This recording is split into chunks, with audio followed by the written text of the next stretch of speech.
Okay, we are live streaming. Good morning, everyone. I'm going to call the meeting to order.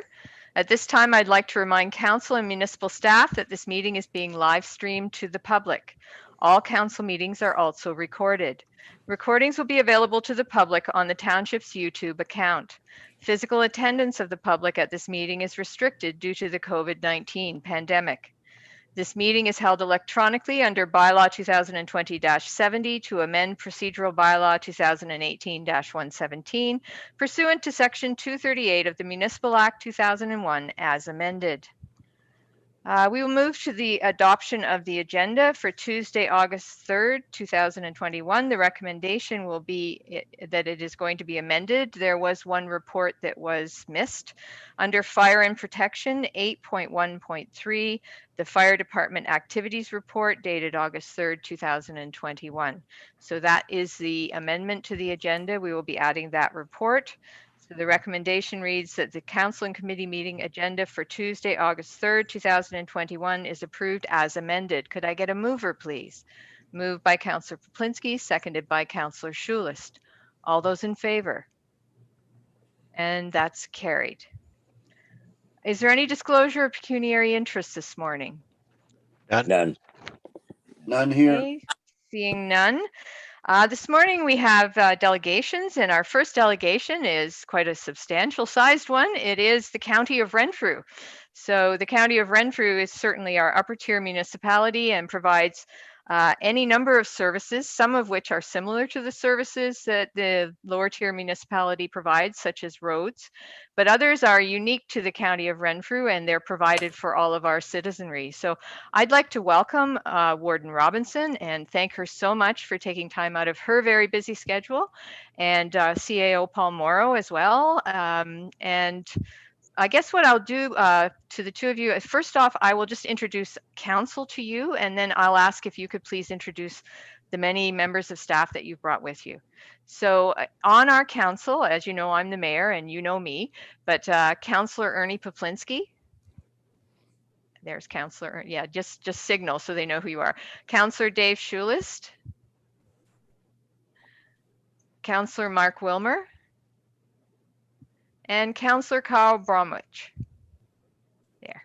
Okay, so that we are a 5-member council, and I'm going to turn it over, I guess, to Warden Robinson. Thank you, Warden, so much for being here. Oh, you're very welcome, Mayor Love. It is absolute pleasure. Good morning, everyone.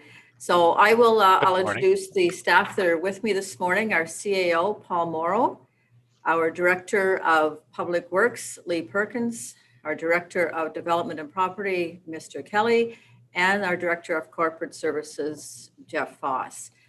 It's a real privilege to be here this morning. One of the things that Mr. Morrow and I wanted to do more than a year and a half ago was to try to visit in person at that time all of the 17 municipalities that make up the County of Renfrew. It's important for us to be able to go out and just see your faces and have an opportunity for people to meet and discuss issues with us. That hasn't happened except for today. We're doing it by Zoom, and you're the very first one. So thank you very much for the invitation. It's great to be here. And I do want to say something, Council, about your mayor. I met your mayor for the first time on a bus. We were being our orientation as the new county councillors, and she was my seatmate, and we had a wonderful chat. Got to know each other a little bit, and we've gotten to know each other even better as the years have gone by. You need to know that your mayor is an extremely well-respected and admired member of County Council. As well, she is the representative for this zone on the Rural Ontario Municipal Association. She is a very, very knowledgeable individual, and often brings a perspective to issues that I really don't think about. She's a very pragmatic woman and thinks things through. And it's an absolute delight. You were very, very fortunate to have this woman as heading your council. So I just thought, Mary Love, I just wanted that opportunity to be able to say that to everyone here. So part of the reason, again, we're here today is we at the County of Renfrew started a service delivery improvement project. And I'm going to say early 2019, when life was good, there was no such thing as COVID-19 or a worldwide pandemic. at that time, and it was initiated by our staff. We were looking to try to find efficiencies. Now, the finding efficiencies has become a bad word these days, because we did it before the province had actually planned for it to happen. So we were looking at how we were providing services to our residents, and in particular to the 17 municipalities, to the council and to the staff. And we wanted to streamline our services and make sure that we were doing what was needed. But we want to save money. Let's be honest. We want to save some money, but the county council was very clear. We were not saving money at the cost of services and the quality of services to our residents and our municipalities. Early into the project, we received $750,000 from the province for service delivery modernization, and I think everybody got a chunk of change for that. We were able to hire a consultant. There was an incredible amount of work involved. The consultant met with the municipalities, met with council, met with staff, met with ratepayers, and brought numerous drafts back to county council about how we could improve service delivery and improve our services to our residents. One of the things that was very interesting when we started looking at is the amount of money that we were paying to private landlords for some of the services that we had in the community, in particular in the city of Pembroke.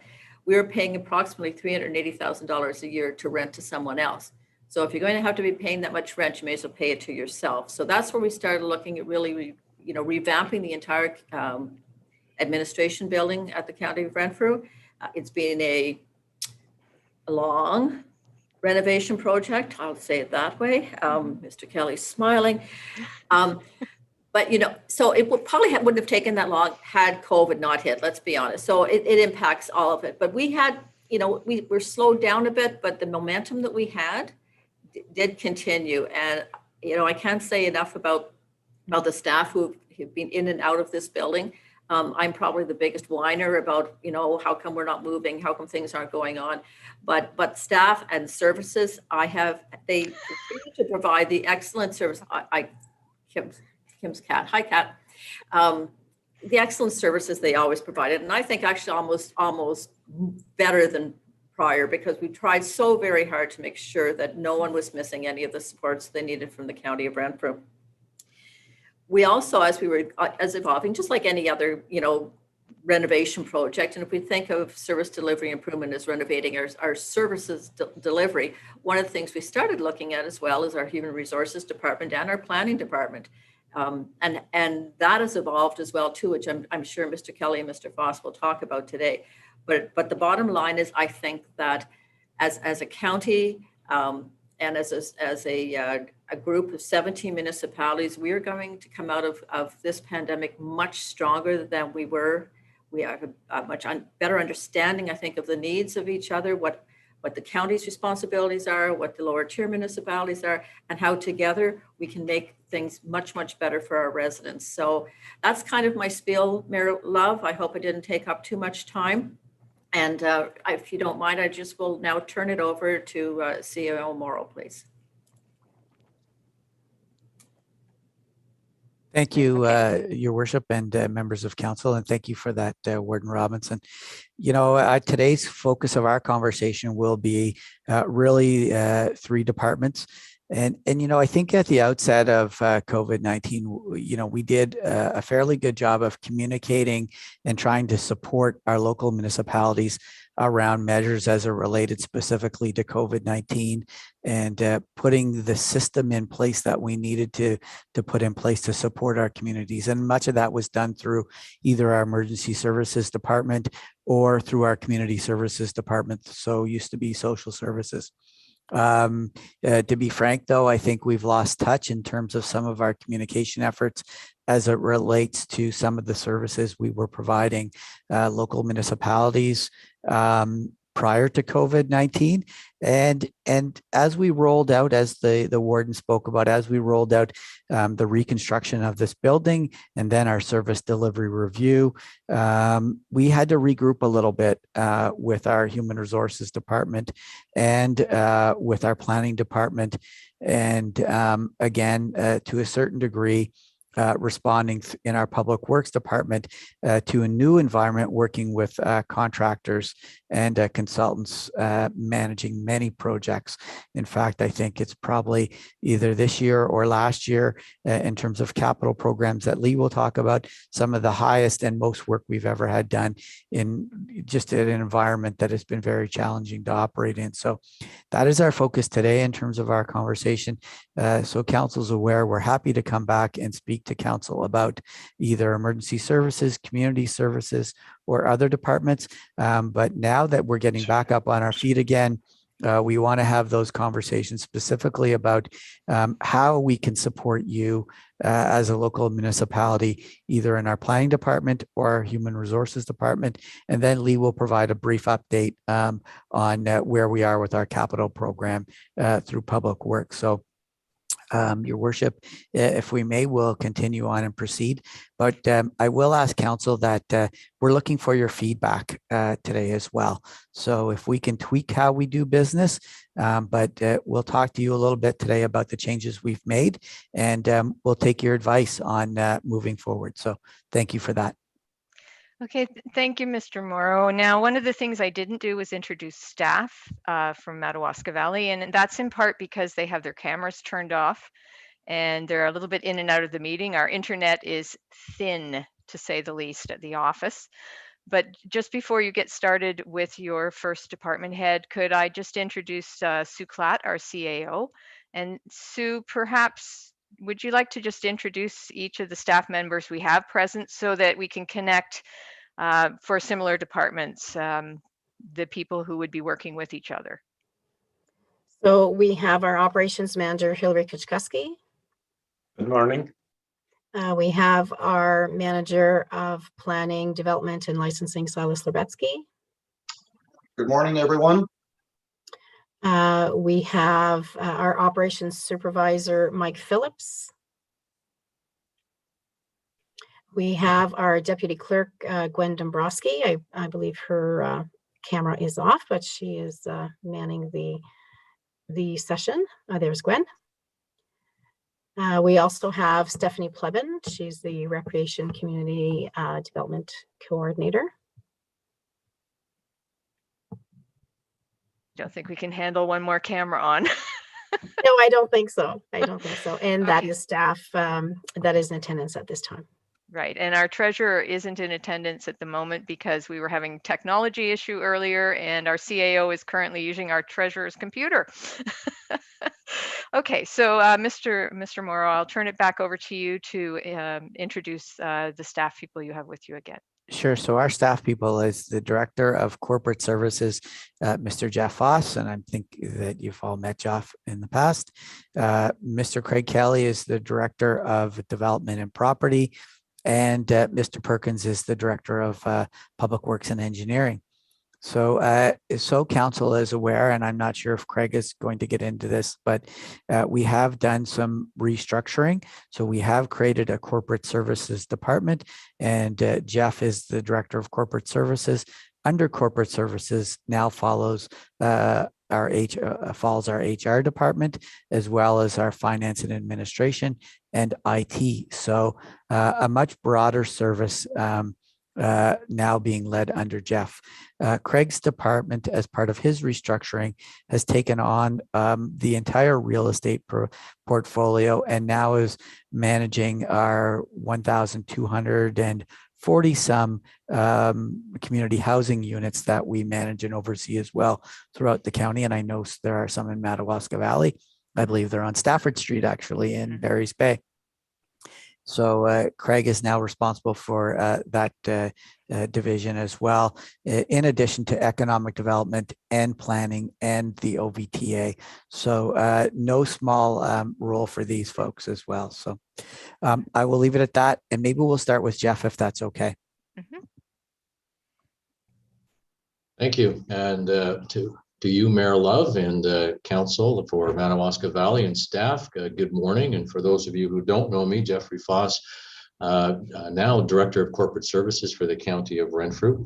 I was really just asked to speak briefly about some of the services that we're able to provide to your municipality and to all municipalities in Renfrew County, those being human resource services. So as Paul mentioned, we had a bit of a change or a restructuring that took place in 2020. And so my responsibilities were added, or human resource department responsibilities were added to my portfolio.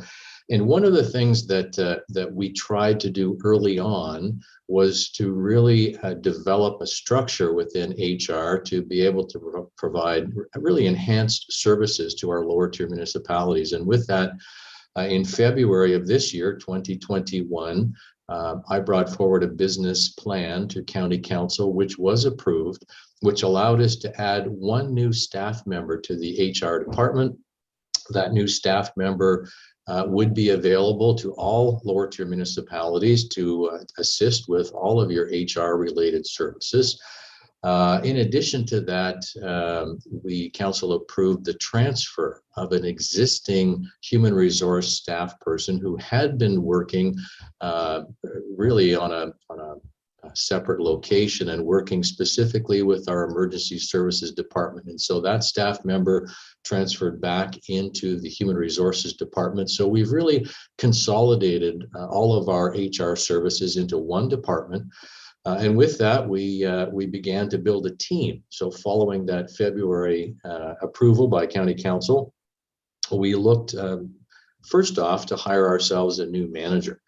And so happy to report that we were successful with that. And Mr. Greg Belmore joined us on March the 1st as our human resources manager. And Greg is a graduate of Carleton University, holds a Bachelor of Commerce degree, is a chartered professional accountant, and is also a member of the Human Resources Professional Association, that is the Ottawa chapter. And so Greg comes to us from the private sector, from the manufacturing sector, if you will, and so brings a different perspective, a different business perspective to all of the things that we're involved in from a human resources perspective. We also have on our team Amanda Nesbitt.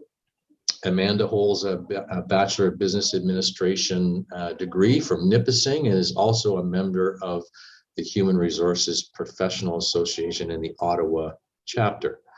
The employee that's working on our team, who came from the Emergency Services Department, has been an employee for some number of years with the County of Renfrew, and that's Caitlin Doherty. She is a graduate from University of Guelph, Public Policy and Political Science.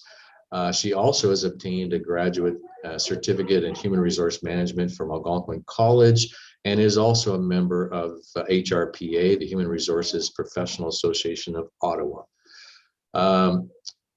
We have with us a new employee, Bernadette Plummer, and Bernadette, also a member, an HRPA member, and came to us from the healthcare sector from Arnprior Regional Hospital.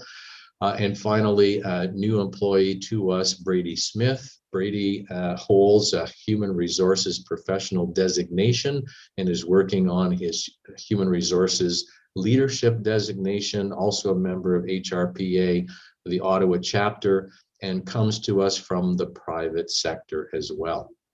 So really just wanted to give you a sense of the team that we put together. These folks are very highly skilled, well-educated, trained professionals. And what we're hoping to do is to really make the HR department available to your municipality, and any one of those individuals would be available to pick up the phone and answer your call and to work with you on HR issues that would be present in your municipality. So what are the services that we may be providing to you, or you may be looking to? Well, it's really, all onboarding activities. That's recruitment and selection, posting of job advertisements, assisting you with interviewing, with evaluations of the interviews, offers of employment. We would be available to assist with performance appraisals, performance improvement plans. Unfortunately, in the human resources world, we do get involved with investigations investigation training, discipline recommendations in accordance with the various act and guiding documents that we have to work with in the province of Ontario, policy creation, interpretations, training, helping you to create policy, labor relations activities, grievances, collective bargaining and negotiations activity, as well as other services such as the maintenance of your pay equity plans, succession planning, benefits, ergonomic assessments, and return to work plans. We have for a number of years had a employee health coordinator. Bev Zato is a registered nurse, and she certainly works within the HR department, focusing on helping our employees stay healthy and return to health from any sort of disability management perspective. And so all of those individuals would be available to your municipality if you have need of these services. So it's really a brand new team. It's a brand new division, corporate services, but we've structured ourselves, I think, in a way that we can really provide some optimal services to our municipalities. So maybe I'll leave it, Mayor Love, at that, and certainly happy to answer any questions that your council may have. Okay, thank you, Mr. Foss. Certainly what you're describing is a much broader sort of buffet of service availability to our municipalities. I think in the past it was more of a smaller department that was, I almost hate to say a one-man show, but you know what I mean. It was very much centered around just the director of HR providing us with services. So it's nice to hear that there are going to be opportunities to engage with individuals who probably specialize in these various services and can assist us, because as small municipalities, we don't have the capacity to have HR professionals on staff, but boy, HR issues, when they arise, they arise quickly, as we all know, and you need to deal with them with good advice efficiently and effectively. So I do really appreciate that the county is broadening the scope and broadening the opportunity for our small rural municipalities to access professional services in HR, because never were they needed more than on a day-to-day basis in our communities.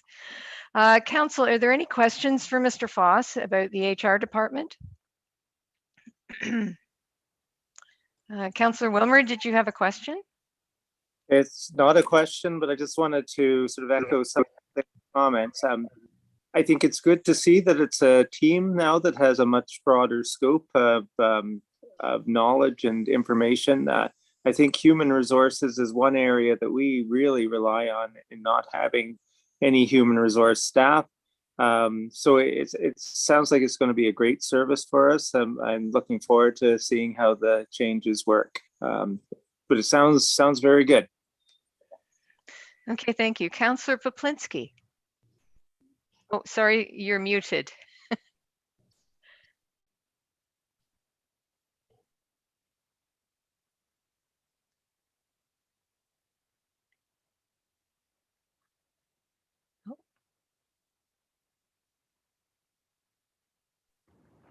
There you go. There we go.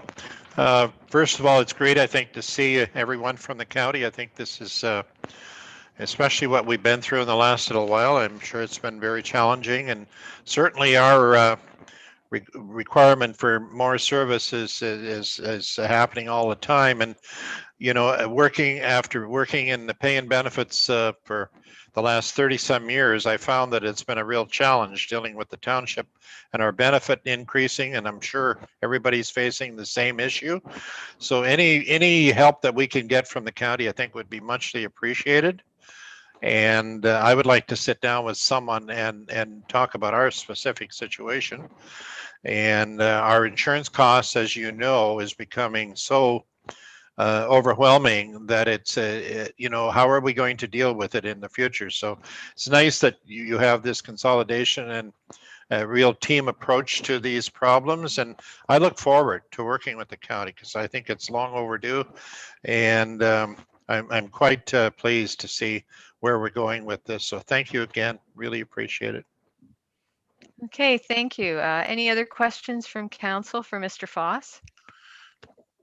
Okay, I'm not seeing any. You know, Mr. Foss, we should have you back to do your tax policy presentation.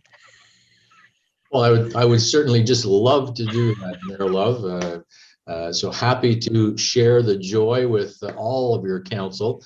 But on an annual basis, County Council, one of the meetings that they really look forward to, no doubt. Oh, absolutely. We really adore it. You are the only man who can explain tax policy in ways that I actually understand it for the moment that I've just heard it. Of course, when I walk away from the presentation, I don't know it anymore, but it's well worth watching, Council.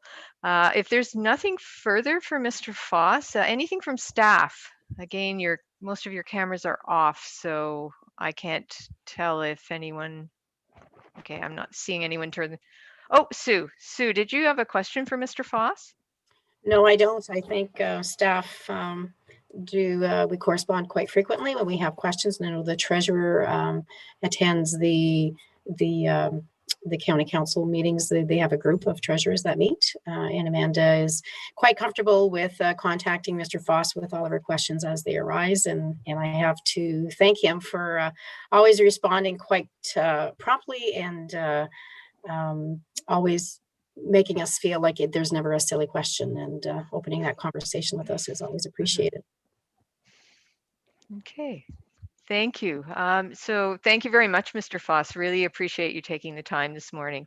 I know you're a busy man, and certainly at county, we've now made you a lot busier. All right, Mr. Morrow, would you like to introduce your next staff person, please? Thank you, Mayor. Thank you, Mayor Love. We'll move straight to Mr. Kelly. Lucky me. Welcome. Thanks, Paul, and thanks, Warden. Good morning, Council. Nice to see you again. Morning. Lots going on. Lots going on in the department. Paul gave a great update on a broader scale of what development and property is up to. It's a big department with a lot going on in different parts movement. Paul forgot to mention we also manage a county forest and a large bunch of trails too. So all of which are keeping us swamped through the year. So we're happy to continue our support, of course. Mr. Cheeseman left, our manager of planning, who was a long time supporter and advocate for Madawaska Valley over several years and decades. But Charles has moved on and is enjoying his retirement happily. Mr. Bruce Howarth, who I think you've met so far in some zoning meetings and some minor variance meetings, has taken on his role as manager of planning services, and supported by a great team here in planning.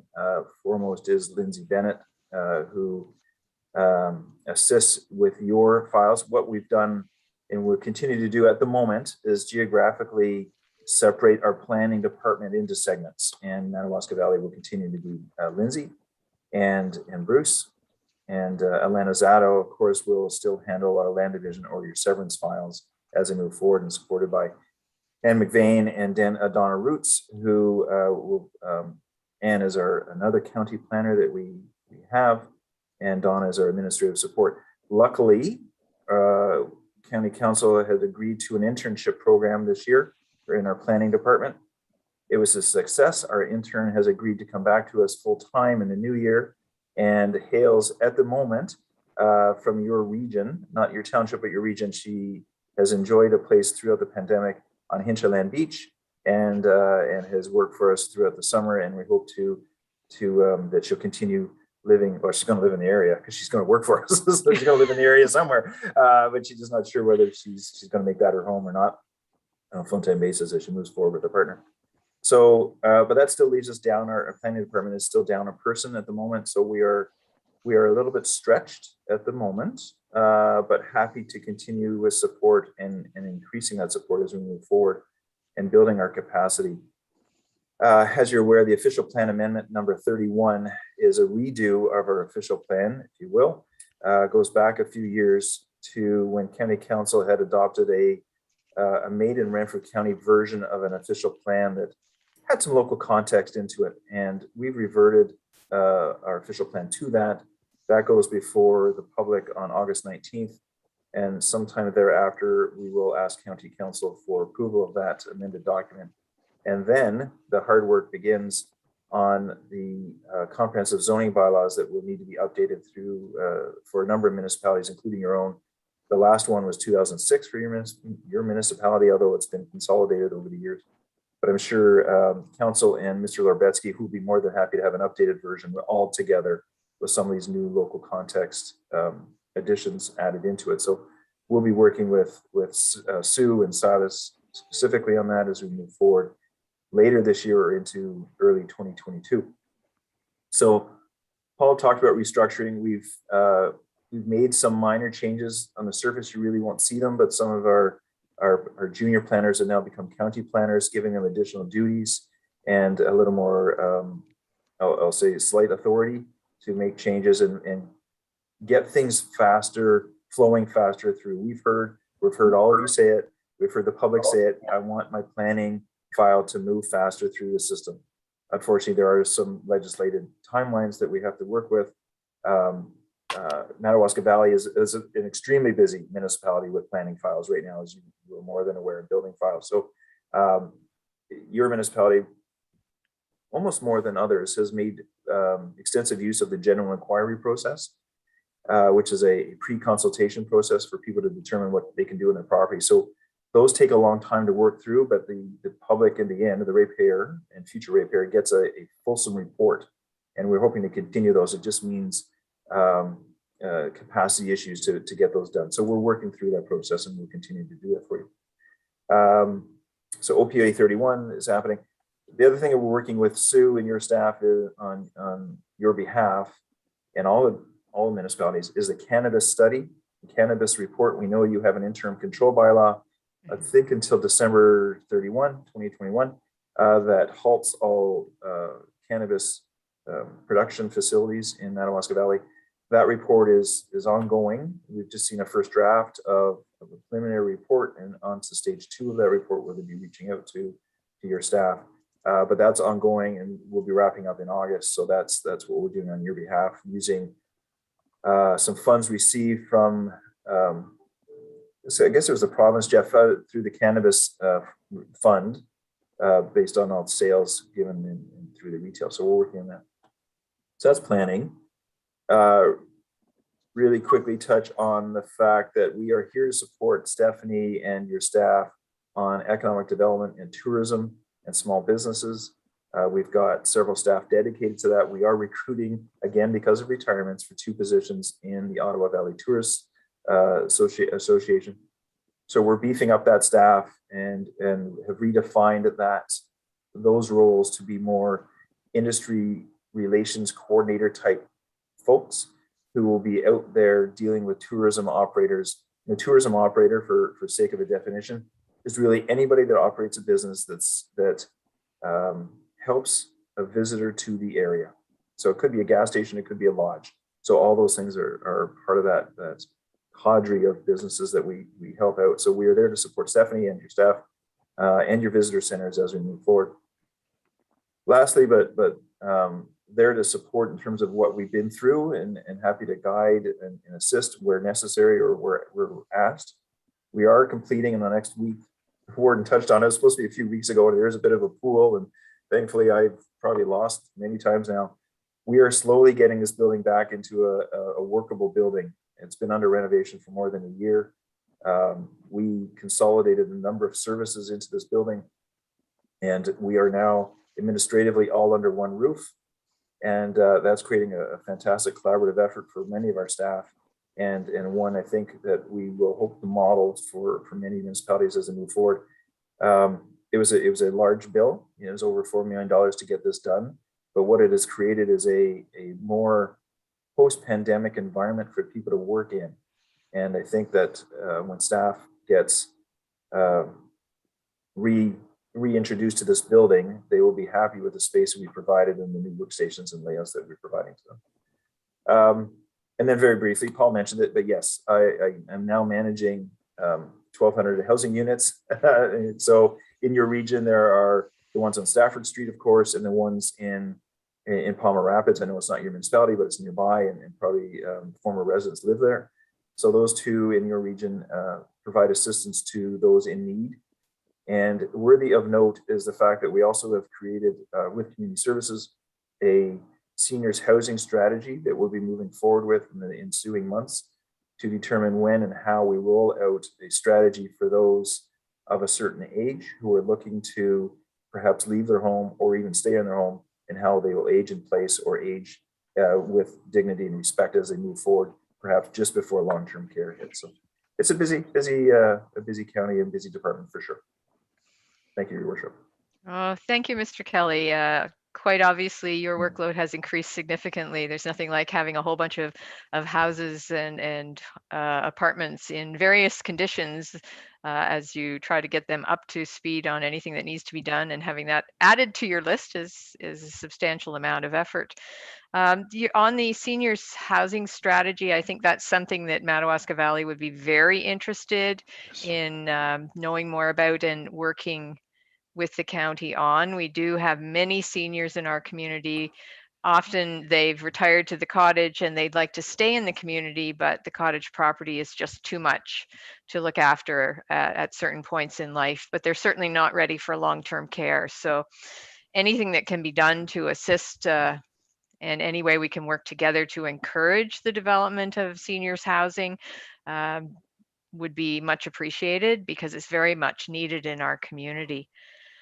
Certainly also anything that you can assist us with in terms of economic development. That's always a challenging portfolio. You want to work in step with the county, because we want to attract people to the entire area to enjoy our communities and, you know, travel the valley and come back here. So any work we can do together through economic development, I think, is important. And then planning, what can I say? I know how busy Mr. Larbetsky has been. There's certainly lots on his plate, and they're constantly communicating back and forth and seeing the county get through the retirements, because you've lost a key employee who had so much knowledge with that retirement, and getting through that and back up to speed and able to get the files going through and being processed, especially under the new deadlines and timelines that the province just set, which are significantly shorter for many of these large files. I'm really glad to see the county's been working hard to get all that teamwork working again, and to broaden the base of ability to provide these services. So that's fantastic. Are there any questions from council for Mr. Kelly on any of those many subjects? Oh, sorry, Mr. Moreau. Thank you, Your Worship. I just wanted to acknowledge, over the period of COVID, the number of meetings that took place between you, Mayor Love, the warden, Minister Yakabuski, and Minister Clark. I think what we didn't emphasize was, I think it was March 26th, at the time when COVID shut down, we got a county official plan back that was essentially rewritten by the province of Ontario.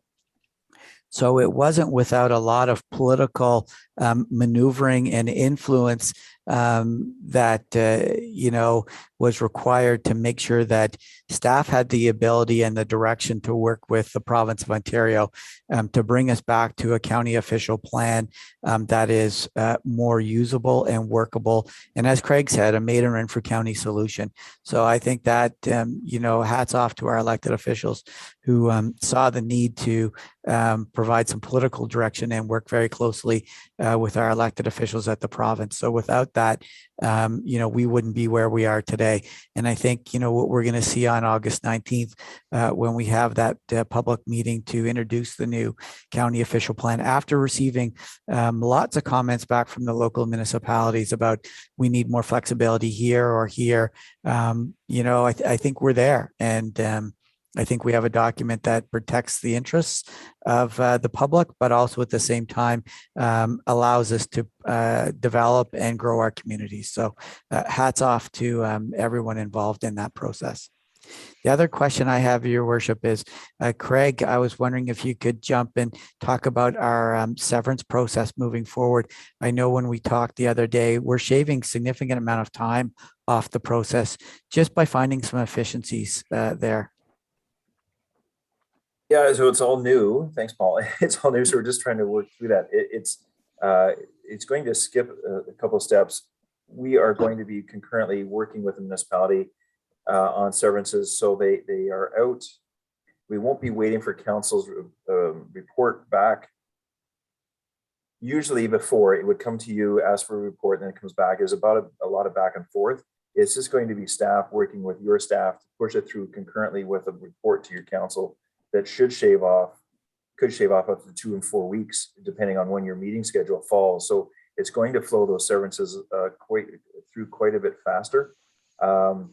Severances for many municipalities are development, right? Another lot is another house, is another development. They, in increments that assist us a lot. So again, I think it should help quite a bit to streamline that, to get it out a lot faster, and hopefully will help Silas in the long run, getting those reports through to council and getting that done in a proficient manner. Because as a frontline staff, Mr. Lebetsky knows all too well that we don't necessarily hear all the complaints, but he does about the files not moving as fast as they could be. So we are very empathetic to that and trying to make it a little bit easier for your municipality.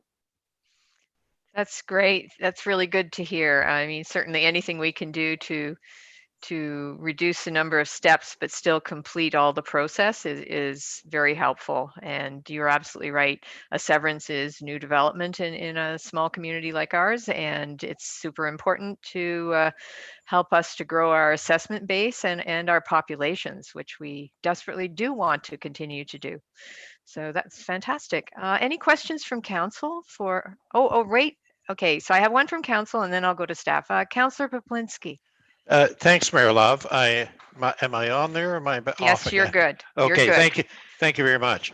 No, I'm really encouraged hearing about the seniors housing strategy. I don't know any idea when this is going to come about, that we're going to be getting a little more information, because certainly one of the biggest challenges, as the mayor will and other council will attest, we have a shortage of housing. I know a lot of retired people have to move away because they can't stay in the community here that they love to do. We don't have the housing for them, and it's it's not so much just expecting the county to put money into a big complex where we can put, but I think any help that we can have to encourage other development, I think is really important. I see it happening in Renfrew. I see it in many other places where individuals and companies are coming in and developing. And I would just love to see that here, to keep our people here, because this is a community that is growing, but we do have to look after the seniors and the ones that can't maintain their homes anymore. So anything along that line would be really helpful. And I want to thank you for doing that. Thank you. Okay, Mr. Morrow. Thank you for that. And through you, your worship, to Councillor Poplinski, we actually can provide you with a copy of the final product, and we're happy to provide council with more information on that document. The warden just reminded me, we actually have an opportunity next week at AMO where we will be speaking to the Minister of Long-Term Care, Rod Phillips, on that particular topic of our seniors housing strategy. But we would be happy to provide you with more details. Maybe just to give you a little bit more on the seniors housing strategy, it was actually driven from our health committee that provides oversight to our 2 long-term care homes, but then evolved and grew to include development and property from the planning perspective and the economic development perspective, and then also to community services. So our social services folks talking about those most vulnerable in our community as well. So, it's not just bricks and mortar, but as Craig said, it's about supporting those people to age in place and providing those necessary supports. So I hope, and I think what we have at the end of the day is a document that provides us with some guidance on supporting those folks in our community. May include some future development, but at the same time, through our community paramedic program, provide those necessary supports to those most vulnerable in our community so they can stay in their homes. So we have a great safety net, I think, that is outlined in this document, and we'd be happy to share it with you. Thank you so much. Yeah. Yes, that actually, I recall it did come out of Health Committee because we were concerned about the lack of bricks and mortar long-term care homes, and do you build homes for people when you're facing a bubble of an increased demand that's going to pass through? Then what do you do with them afterwards? And so yeah, we got talking about other possibilities to provide the same kind of care and to keep people in their homes longer and support them. So yeah, very exciting stuff. So yeah, we'll get that to you for sure. Any other questions from council for Mr. Kelly? Okay, now Mr. Lorbetsky, where I've lost him. There he is. Okay, Mr. Lorbetsky. Thank you, Madam Mayor. I just wanted to expand or elaborate on Mr. Kelly's presentation about the severance application. Alana and I have already forged ahead and have started to put some of the things into place already. We no longer do the paper mailing out exchange. It's all done electronically, and submissions will only go to council now if there is some extreme controversy to the application, and the CAO can attest to that. We will have one that will be coming to council, but otherwise, when the applications come to me, I process them, send them out to each respective department for their on-site inspection and comments, and then I provide that report directly to Alana, and it will no longer come to council. And I think we discussed this with Alana that maybe at the end of the month, we'll just do a presentation, or like I'll do a monthly report that, yes, we've had 5 severances, they've been sent off, or just to give council an idea of what's happening in our municipality. Thank you very much, and thank you, Mr. Kelly, for that detailed explanation. Great, thank you. Yes, it's nice to see that streamlining, and a report at the end of the month, it would be fantastic. Sue. Yes, just to kind of elaborate on that as well, something else that we've been doing since prior to Charles leaving. We've been having staff technical meetings with the county. So whenever a developer calls and starts his general inquiry, and it may be a bigger project, we recommend a staff technical meeting, which includes the County of Renfrew, specific departments, our staff, including the building department, the planning department, and myself, as well as roads. And we have that initial meeting so that the developer, it brings clarity to their engineer, to the development. Some of them move forward, some of them don't, but it allows for less meetings to occur. For the applicants have been very appreciative of it. It saves them having to go to meet with the county, then come to meet with the planner, our planning department, and then meet with the operations after. So we have done this now quite frequently, and we have another meeting scheduled with 3 different projects coming forward with an engineer, and it just helps to move things along. So we find that ever since we've started doing that, I think it's helped the County of Renfrew have less inquiries, us have less inquiries, but we're all on the same page with the same messaging. And it's been working very well. And I think Silas can attest, and if Hillary was to chime in as well, that we all hear the same information. And then there's no ambiguity as to the next steps moving forward. So thanks to the County of Renfrew for helping us along with that, and being a willing participant in those meetings. Mm-hmm. Absolutely. I know a number of those meetings have assisted some of our larger projects to sort out any issues and get finally moved forward. So we do appreciate the effort from county staff and the cooperation, and also the assistance. Anything further for Mr. Kelly, or can I let him off the hot seat? I think I can let him off the hot seat. I'm not seeing anything, so I'll turn it back to Mr. Morrow. Thank you, Your Worship, and I'll turn it directly over to Mr. Perkins. Good morning, Madam Mayor, and thank you all. Of course, as you know, the County of Renfrew is we look after basically transportation. We look after your county roads and structures over 3 meters. We try our best to get between $17 and $20 million of work out the door every single year. So the team that I work for here at the county office, the engineering group, of course, our there's 2 professional engineers on staff, a number of techs. And again, from the STIP review, we are trying to do more things in-house. Again, large bridges are an issue for us because every bridge is different and they require a professional engineer that's in that field specifically. So, but as for culverts and stuff like that, you may have seen our day crew out and about, or they've been redoing a number of larger culverts than in previous years. So that's something that we brought in-house, and it's a savings to the county and to the residents. And of course, as you know, Palmer Rapids is your patrol, and Raymond Groots leads that team. And of course, they do the snow clearing, the brushing, and a number of other transportation related things. So as you know, the County of Renfrew does have an asset management plan, which we try to follow as best we can, depending on the costs and stuff that happen over the years. And I've been very fortunate to have an excellent relationship with Sue, Hillary, and Mike. Been down to meet them, been out to meet some residents a few times, and just really thankful for the support and the initiatives that they bring forward. So with that said, definitely entertain any questions.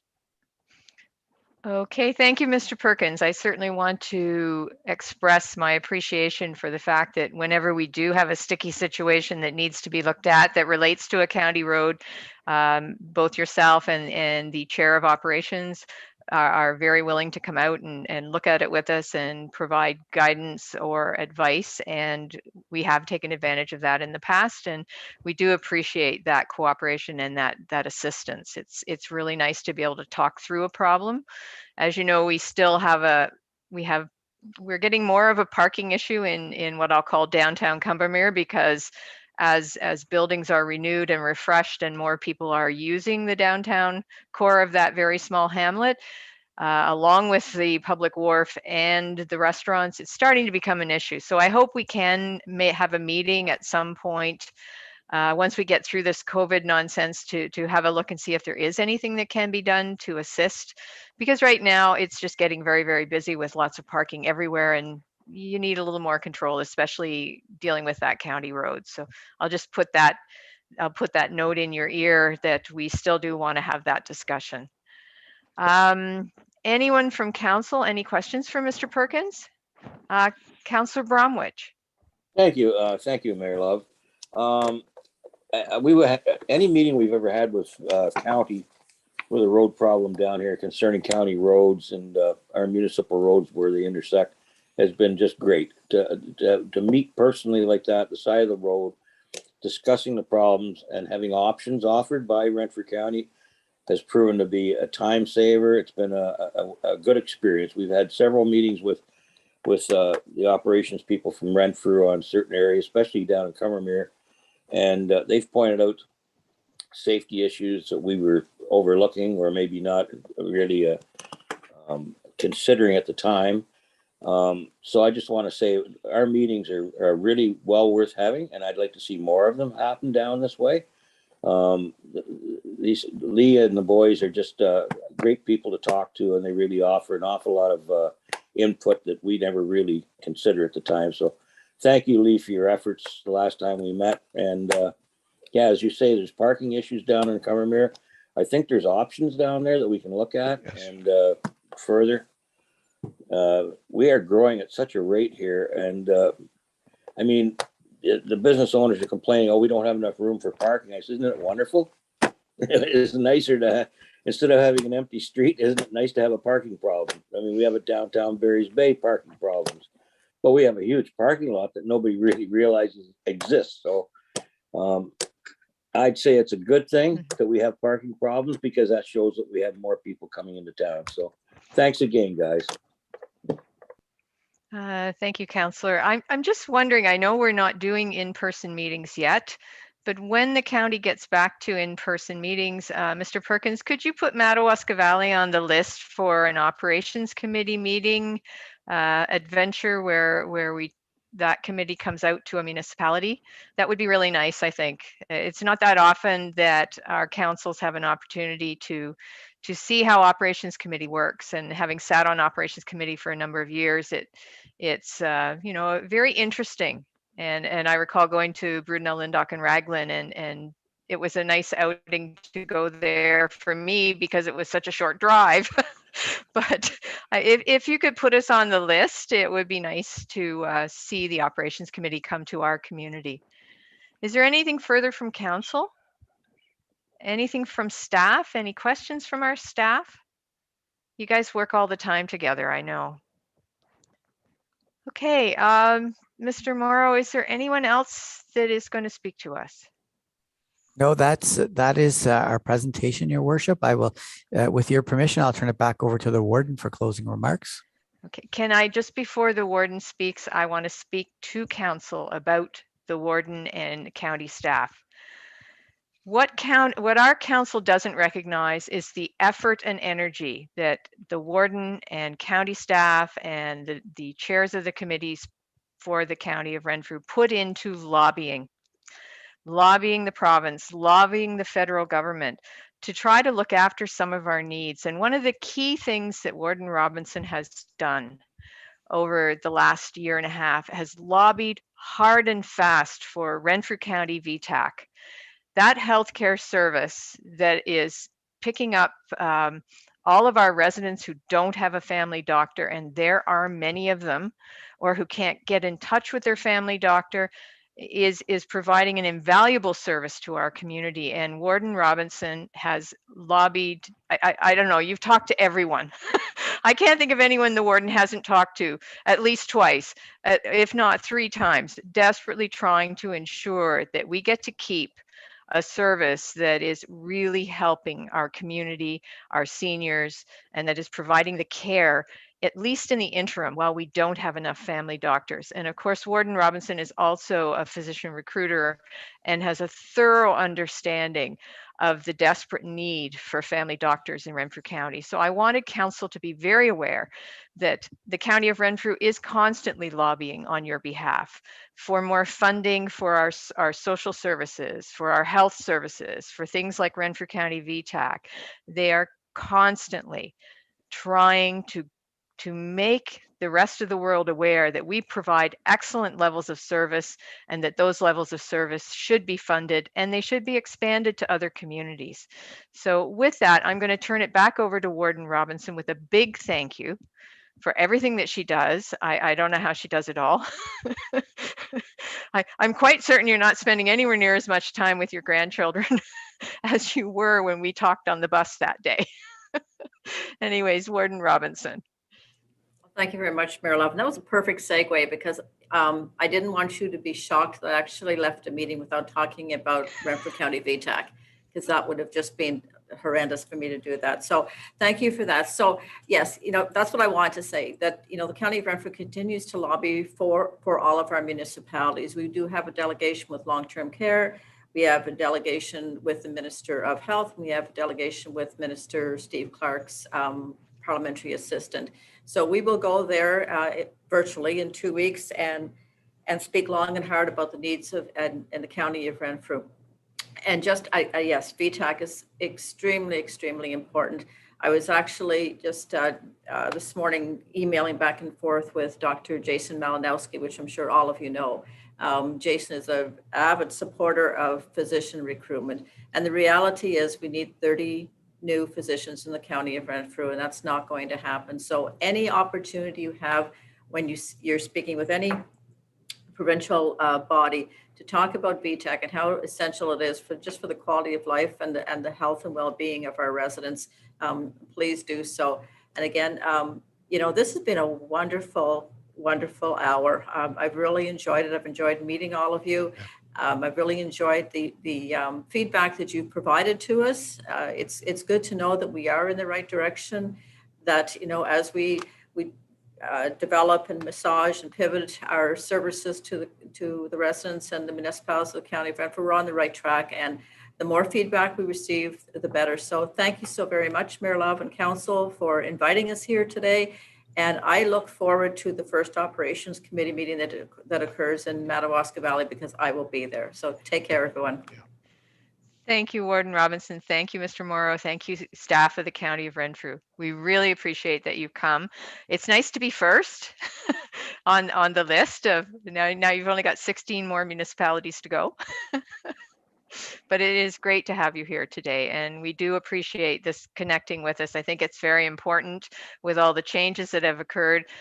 I may be more aware of those changes than council is because of being somewhat involved in some of the decision making, but it's nice to have that opportunity to really hear what's going on for council and for our staff. And I know we work very well together, council and staff and the county. So I look forward to us continuing an excellent working relationship and being strong representatives for the people of Renfrew County. So thank you very much for coming. Thank you. Thank you so much. Yeah.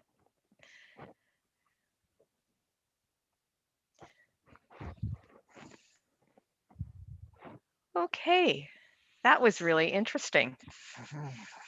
Now, give me 1 second, council. I got a note here. Is our next delegation a delegation, or should we? Okay, Councillor Bromwich had to go to his appointment.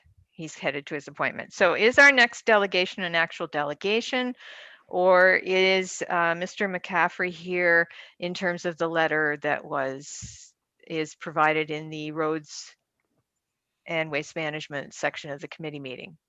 Mr. McCaffrey, I'm assuming you're not Roxanne. I did want to correct that right from the offset, yes. Okay, now did you want to speak to us specifically, because we're having a hard time hearing you? Go ahead. It might be helpful if I give a quick 2-3 minute intro. Okay. Is what?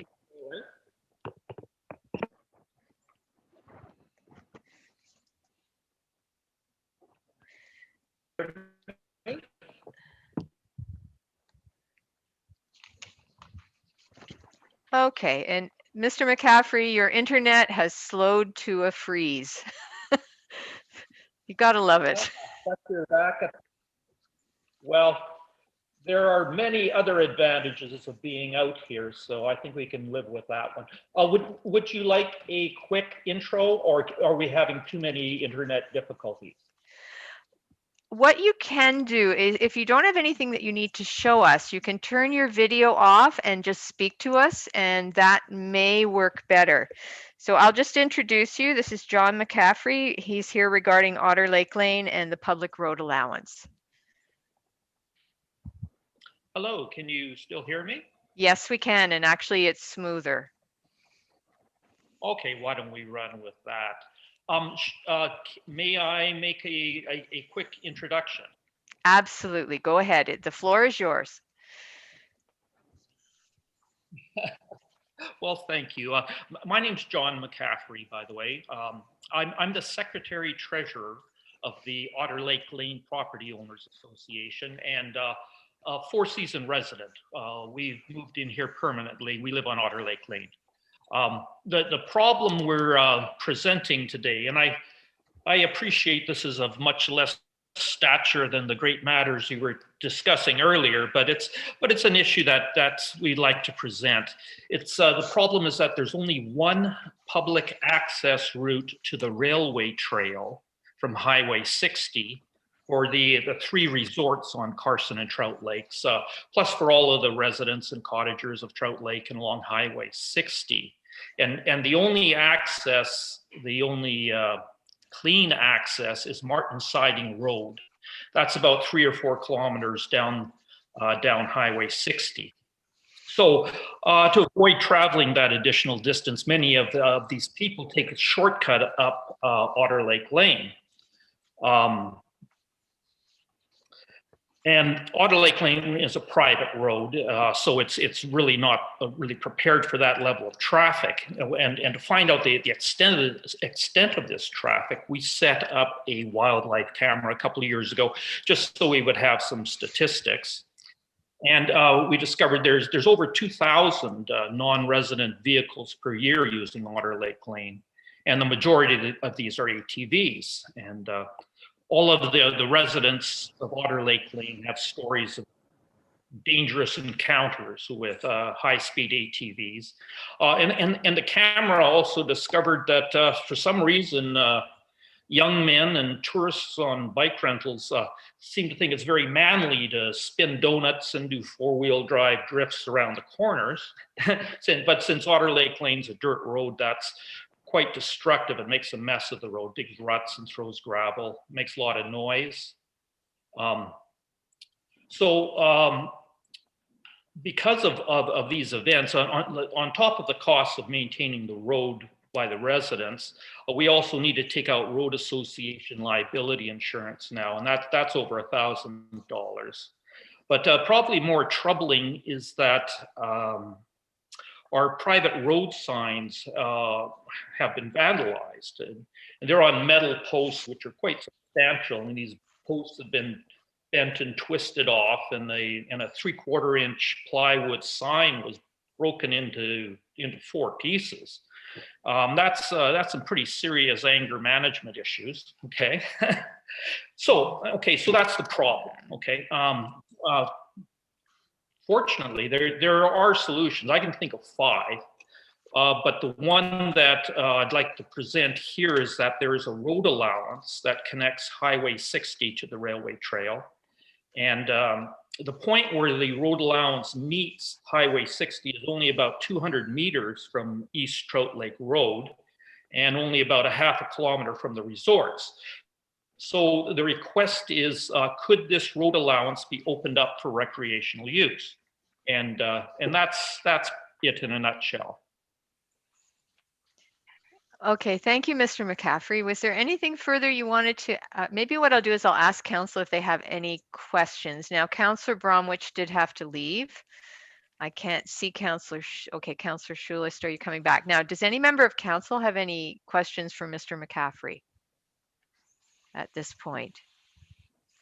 Okay, I don't see any. Any member of staff have any questions for Mr. McCaffrey? Okay, no, I wanted to just make sure. All right, so is there anything further you wanted to add? And with that, if there isn't, we'll just continue into that section of the agenda. I'm good. That's all I wanted to say. All right, thank you so much. Certainly recognize you've been here a long time this morning. Got to hear all about the County of Renfrew and their services. But it's good to have you here. That was amazing.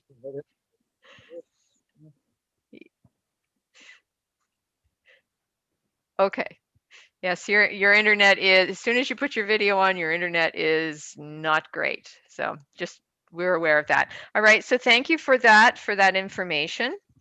Now, I'm wondering, would council like to take a brief break? Oh, wait, Councillor Poplinski, did you have a question? Yes, thanks, Mayor Love. I did actually, and I would like to direct it to our operations manager, Mr. Kuchkutsky, with respect to the comment and request by the gentleman. Just wondering, is it viable?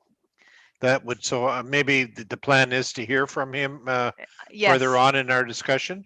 Yes. So that would be what I'm prepared to make a motion that we take a 5-minute break. Okay. And hopefully then deal with that when we come back. Yes, so what I'm asking is that we would take maybe a 5 or 10 minute break so we can all stretch our legs. And that is part of the Roads and Waste Management Committee. So moved by Councillor Poplinski. Can I get a seconder that we take a break? Seconded by Councillor Wilmer. All those in favor? And that's carried. So we'll take, let's even be wild and go until 11:20. We'll take a 10-minute break and stretch our legs because we've been at this a while. So we'll see everyone back at 11:20. Thank you.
Apologies for all the back and fro this morning. Still trying to, we did get it going on the laptop after I rebooted the system, or I mean on the main system.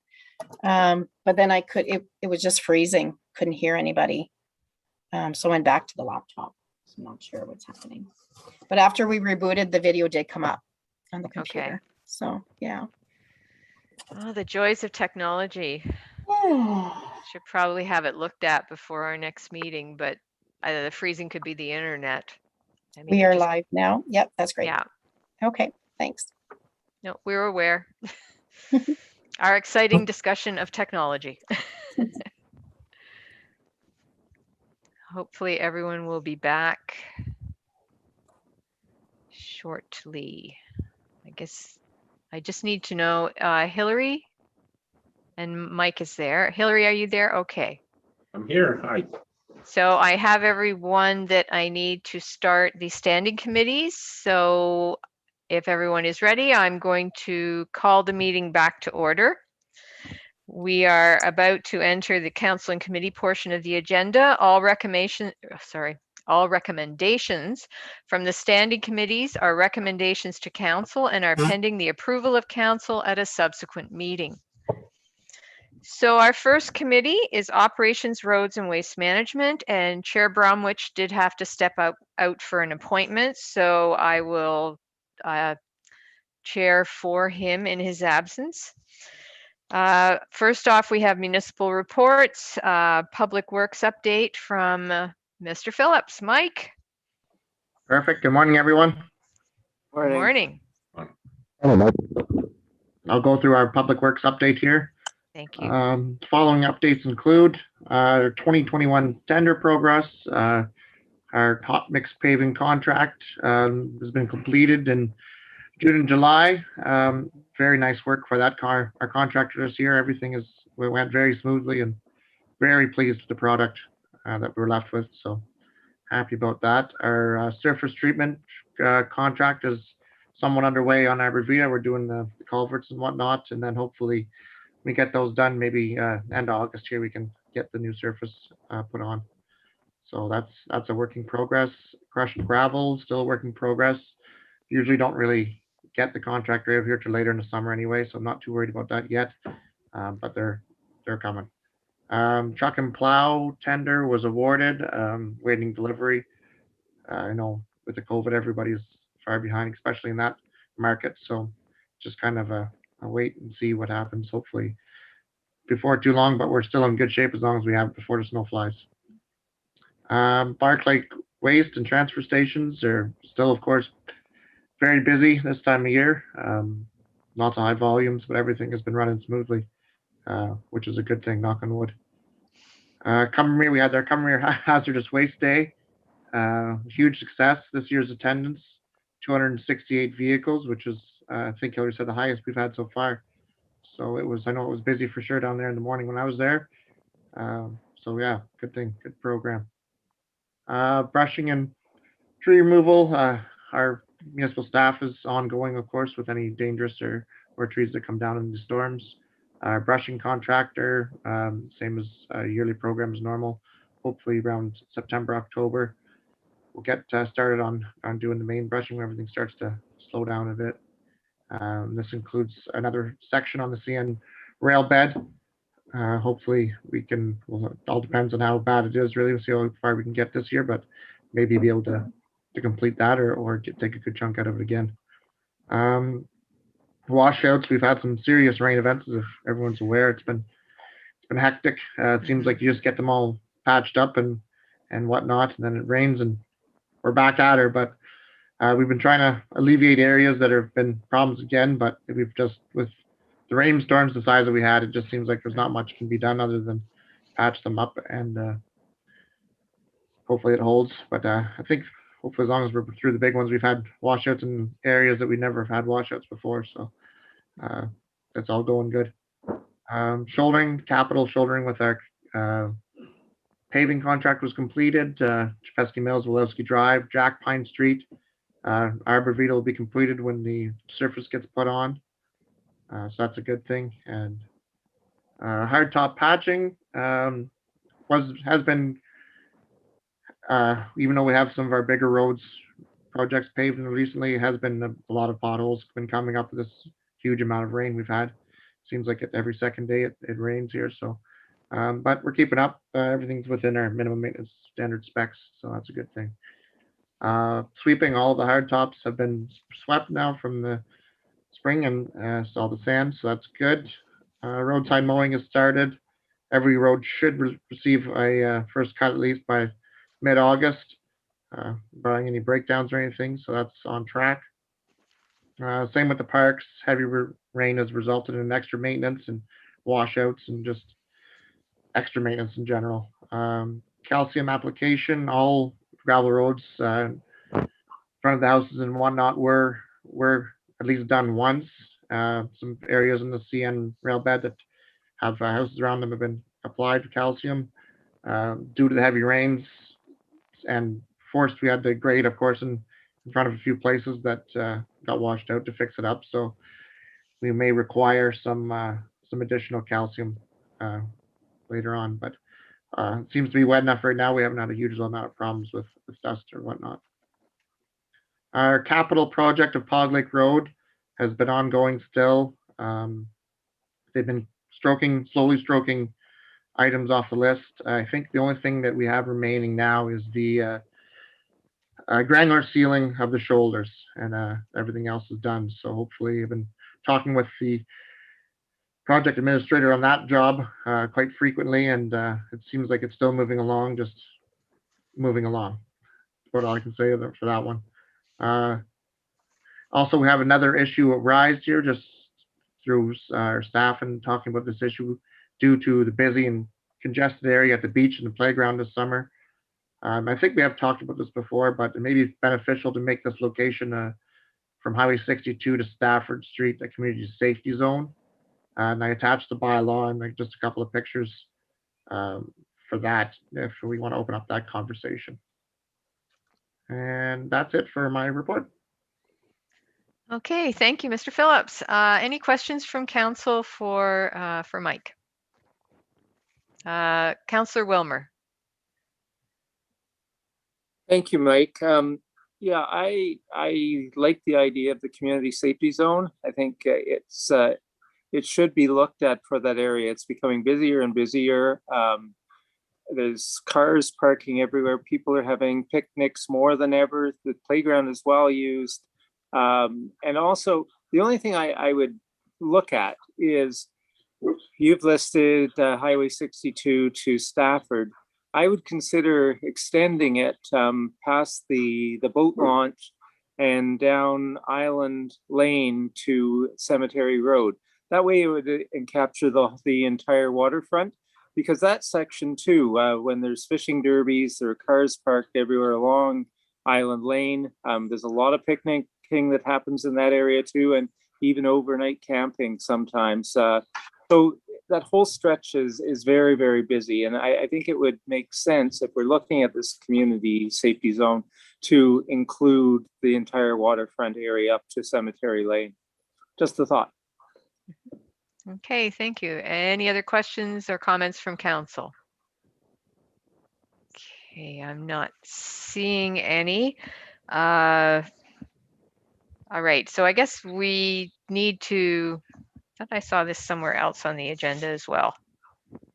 Oh no, that's Arbor Vita Road. Sorry, I apologize. Big agenda. Okay, so we need to maybe discuss this question of a community safety zone. Does council feel that that's something that we should move forward on and consider Councillor Wilmer's suggestion of making it the entire waterfront area? Councillor Piplinski. Thanks, Mayor Love. No, I totally support this initiative, and I do agree with Councillor Wilmer. I think we should extend it because that whole area, I've seen it every time I go down there, I see a lot more people using that portion of the waterfront. I really think it's a great idea. And it's safety, number one, safety. Okay, thank you. Councillor Schulist. Yes, I totally agree and I will support this. Now, when we're talking money here, are we just talking about one sign, $500, or if we're going to be extending, I guess we'll have to need more signs, right? So true or false? The 500 would be both signs, one for each end. Oh, I see. Okay. Okay. I'm willing to support this. Okay, so Mike, if we extended it further, we'll need some more signs though. We'd have to have a third sign, yes, at the three-way intersection of Lake Island Drive and Island Mass Drive, I guess, and the Lakeshore Drive would have to have one there too. So there would be one extra sign. I don't think it'd be a huge cost. I just kind of roughly put in the 500 anyway. I haven't got quotes on those signs yet, so, but can't say it'd be a huge extra cost. Okay, and we could probably capture that in our budget for signs? Yeah. All right. Okay, so I guess what I do need now, is this something that needs to come, it probably needs to come by bylaw, does it not? Okay. I attached the bylaw there already, so I have to be added to that one for sure. Okay, so do I want, at this point, do I just want a motion to make it a community safety zone? Anyone, advice? Is that what I want? And then the bylaw will come back? Sue? Yes, I'd ask that the recommendation include the area that council is approving as a community safety zone, and as well as direction for staff to prepare the bylaw. So I can read the recommendation if you'd like. Absolutely. That the Public Works Update Report is received as information, and that direction is given to proceed with declaring and posting a community safety zone on Lakeshore Drive from Highway 62 to Stafford Street, and include Island Mass Drive to Cemetery Lane, and that staff prepare a bylaw for the upcoming council meeting. Okay, could I get a mover for that? Does that cover the entire area? Councillor Wilmer? I don't think it does it? No. It actually leaves out the gap of probably one of the worst areas, because Stafford Street is before the boat launch, and the boat launch is still, well, I guess it's right on the corner, but there's a little gap, the farther extension of Stafford before it hits Island Lane at the three-way stop. So maybe it should be worded that it cover the entire Stafford Street in its entirety, and Island Lane up until Cemetery Lane, something along that lines. Okay, so Mike, you know the roads. Sorry, Mayor Love. Yeah. I just wonder if maybe Mike wanted to give me. Yeah, I think if we just take out the Stafford, because the only reference for that Stafford Street was just to where to end it. So if it just said Lakeshore Drive, including Island Lane from Highway 62, Mask Island Drive, that would capture the whole. Okay. To Cemetery Drive. Is it Cemetery Sorry, Drive or Lane? Cemetery Lane. Cemetery Lane. That's correct. Okay. Did you get that, Sue?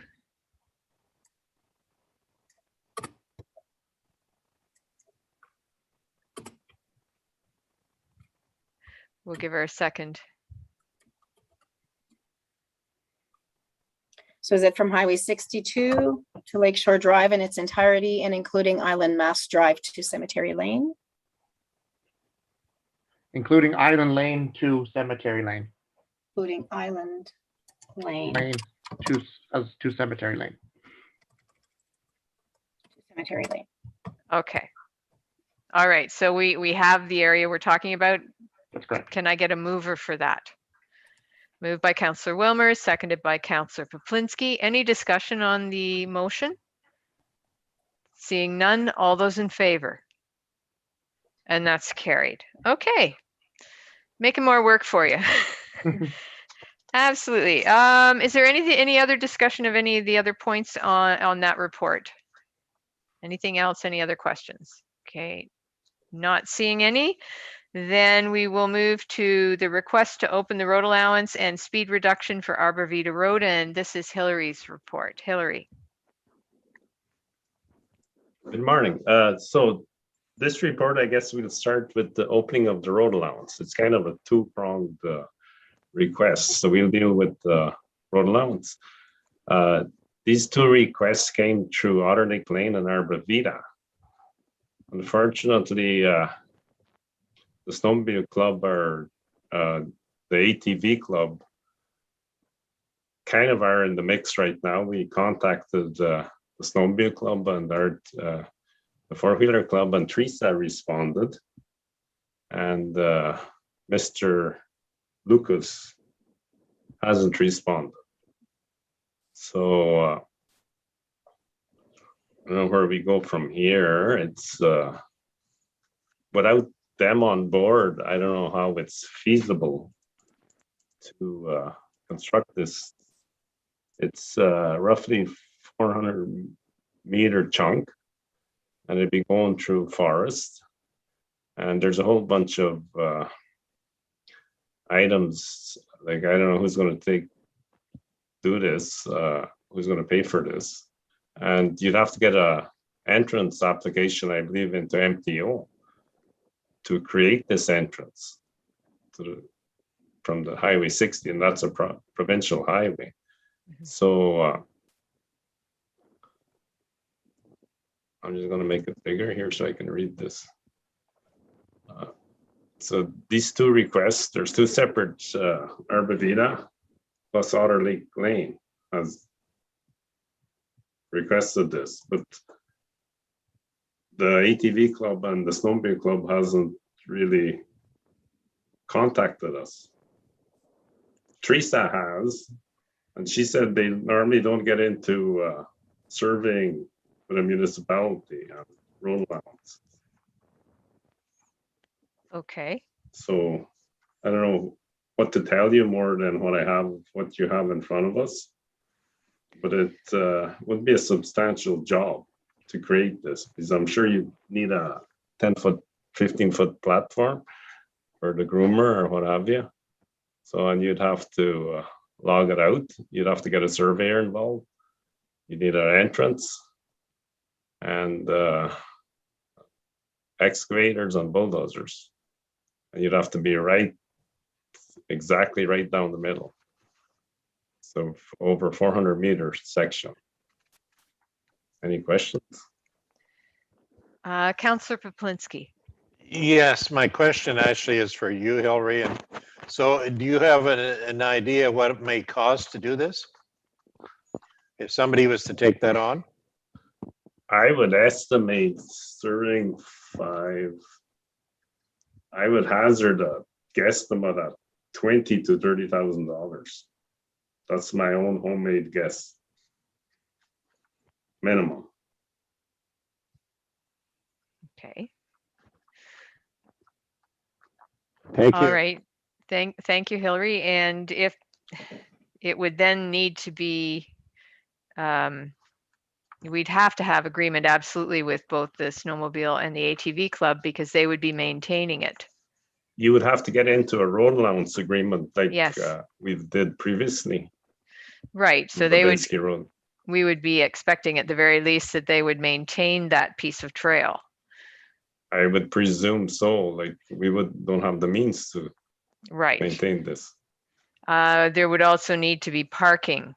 From the sounds of the problem that exists, there's people wanting to park as well.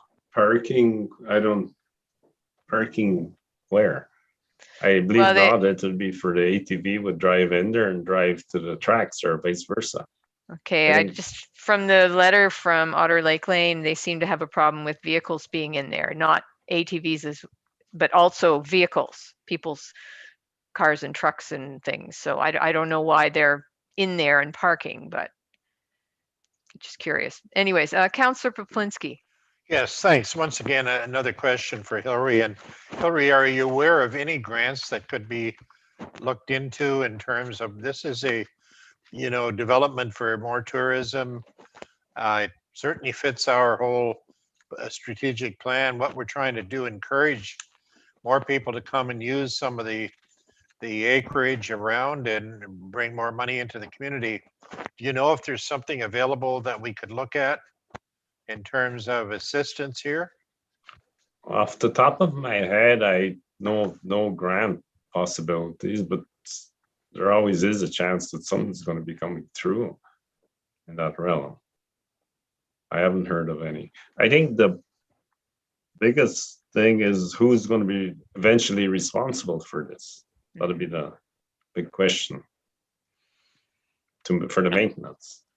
Okay, so without the cooperation of the snowmobile club and the ATV club, that would be one thing we'd absolutely be expecting, that they would be responsible for maintenance. Councillor Wilmer. Thank you, Mayor Love. Yeah, I mean, this seems to make so much sense in that it solves the problem for the people on Otter Lake, but and it also adds what sounds like a much needed access route to the trail. And I think those are both good things. The cost, though, is more than we can pick up right now, or we would have to find some ways to fund it. But I think the first step, we need to have an agreement. We need to talk to the two clubs, the ATV and the snowmobile, and that when we can't do any more until we do that. I think we can all agree that it's a very good idea. It makes sense, but we need to have that discussion before we can go any further. Absolutely, because if they're not prepared to maintain this additional new piece of trail, then it's not something we have the equipment to look after.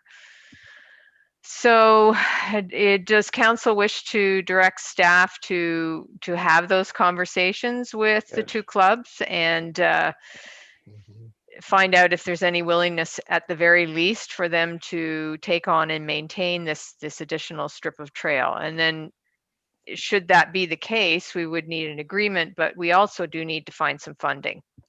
So this would be a project that would be put sort of on the back burner until an opportunity for funding could be applied for. But at least we would have an awareness of this project, and should something come up that it fits in terms of grant applications, we could then see if we could get funding for it.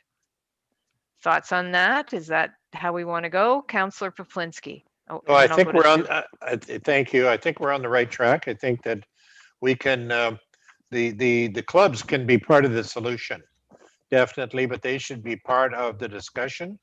I think at this point, I think we should engage them. And I don't think it's something that we can just kick down the road and expect that it's going to, the problem is going to go away, because if anything, it's probably going to get worse. But it is something that's within our economic plan, you know, like in terms of what we'd like to see more development and encourage, you know, four-wheelers and snowmobiles. And I put the idea out there, perhaps a grant, because there's been a lot of talking about more money for trails and that sort of thing. Maybe it would apply, maybe not, but at least we can look into it. Thank you. Sue? I just wanted to reiterate, so we did contact the RCATV as well as the Snowmobile Club. We did not hear back from the Snowmobile Club. We did hear back from RCATV because the conversation I had with Mr. McCaffrey was more explaining the process and the precedent setting that this would be. The municipality has never opened a road, does not open a road allowance unless there's an applicant that is responsible for the surveying as well as the legal costs to the municipality to do so. When I pointed that out to the RCATV to see if there was any applicant, because really the application is coming from someone that does not live in the proximity of that road allowance that we are proposing to open. It does affect other people, other individuals that live around that proposed road allowance to be opened. They are not making application. Okay. And we just lost the CAO. Our internet's so great. Sorry, Sue, you've frozen. I don't know if you even know I'm telling you you've frozen. Okay. I will go check on her. Yeah, thank you, Amanda. The quiet voices of staff as they go see if they can make this work. Well, we better wait till she gets back in case there was something further she wished to tell us. And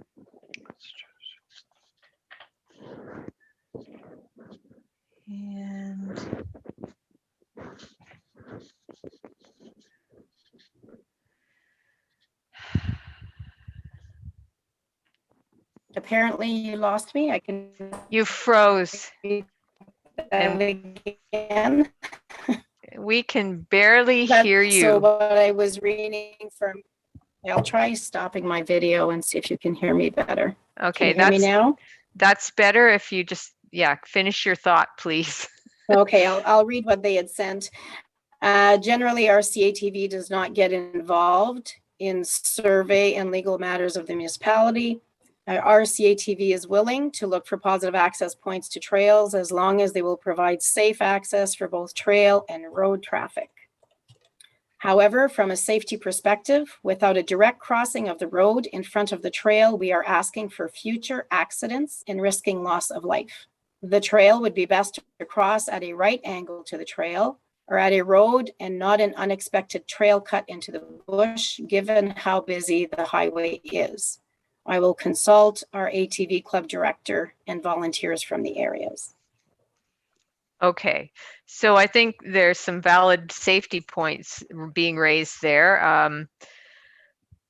I think we need to hear back from them once they've heard back from their directors and maybe have that discussion. This may be not a great spot purely because of the lack of a standard crossing roadway or something that clearly delineates there could be vehicles moving across the road there. But why don't we let staff have those conversations and bring further information back to us? And Hillary, if there's any way you could, I know you ballparked us, but if you can sketch out that ballpark so we have some sense of it. I don't know if the terrain is flat, if the terrain is hilly. Yeah, If you I have don't- any sense of that, or what the, what are the challenges to an entrance that's a trail onto the highway? If Yeah. you just give us some sense of the challenges of the project, and Sure. they may be insurmountable or they may be doable over time. Okay. And that's what Sure we'll can. have to look at. I Okay, don't know- great. Oh, sorry. Go ahead. I don't know if I truly understand Teresa's, Teresa, her email. I don't understand what she means by the direct crossing of the road, but we can hash that out. I don't know Yes. what that means. So busy the highway. But okay, we'll get to the bottom of this. Okay. And yes, so if staff wouldn't mind, just have those conversations. It's important that if this was something that was going to be considered, that both clubs are on board with it, obviously. So have the conversations and see what you find out. Will do. Okay, now did you want to take us through the second item on the report, the speed reduction? Yes, in Mr. Frank Burkhart's email, he then went on under number 2 to reduce the speed limit on Arbavita Road. As everyone knows, all the roads are 80 unless it's speed limited down. So we'd have to take it through to a bylaw for reduction in speed, and you would need 2 signs. They're estimated at $300 for the 2 signs. Those would come forward to another bylaw. We just add on to where we have speed reduction postings. I believe we did one for Old Birdsby Road, so we'd add to that. Same as what Mike was going to do with the other one. So that would come forward. 50 is reasonable, I believe. Okay, any questions from council on that particular item? Councillor Poplinski. Thank you, Mayor Love. I think this is something that we should be doing in the interest of safety. I think it's a road that has a lot of turns. There's a lot of dips and blind corners. And then I think with the narrow shoulders in a lot of areas, it's a real hazard. There's more retired people, I think, and youngsters walking today than ever. And I think it's long overdue. So I think we should get on this right away. I really do. Okay, thank you. Councillor Wilmer. Yeah, I agree. I think it makes sense. I don't think any road like that should have be allowable to drive 80 kilometers an hour, and I don't think many people would, but you always get some. So I think it makes sense to reduce it down to 50 and mark it. I think just common sense. It makes sense, and we should do it. Okay, any other comments, questions from staff or council? Okay, Sue, do you have a recommendation for that component of the report? It's right on top, Sue, of the report. Or you want me to read it if you're out? I may freeze up. I keep Okay. losing everyone. That staff is directed to proceed to bylaw and installation of 50-kilometer-hour sign speed reduction on Arbor Vita Road. Okay, Perfect. that's the recommendation. Could I get a mover, please? Moved by Councillor Poplinski, seconded by Councillor Schulist. Any discussion on the recommendation? Seeing none, all those in favor? And that's carried. Okay, our next item is Waste Management Subcommittee on Curbside Pickup Matters meeting minutes of June 24th, 2021. And I'm not sure who's going to present this. Amanda, are you going to present this? Go Yes, ahead, I will. please. Thank you. So on June 24th, staff and council members, select council members met to discuss curbside matters that have been sort of fallen to the wayside that staff required some decisions being made on.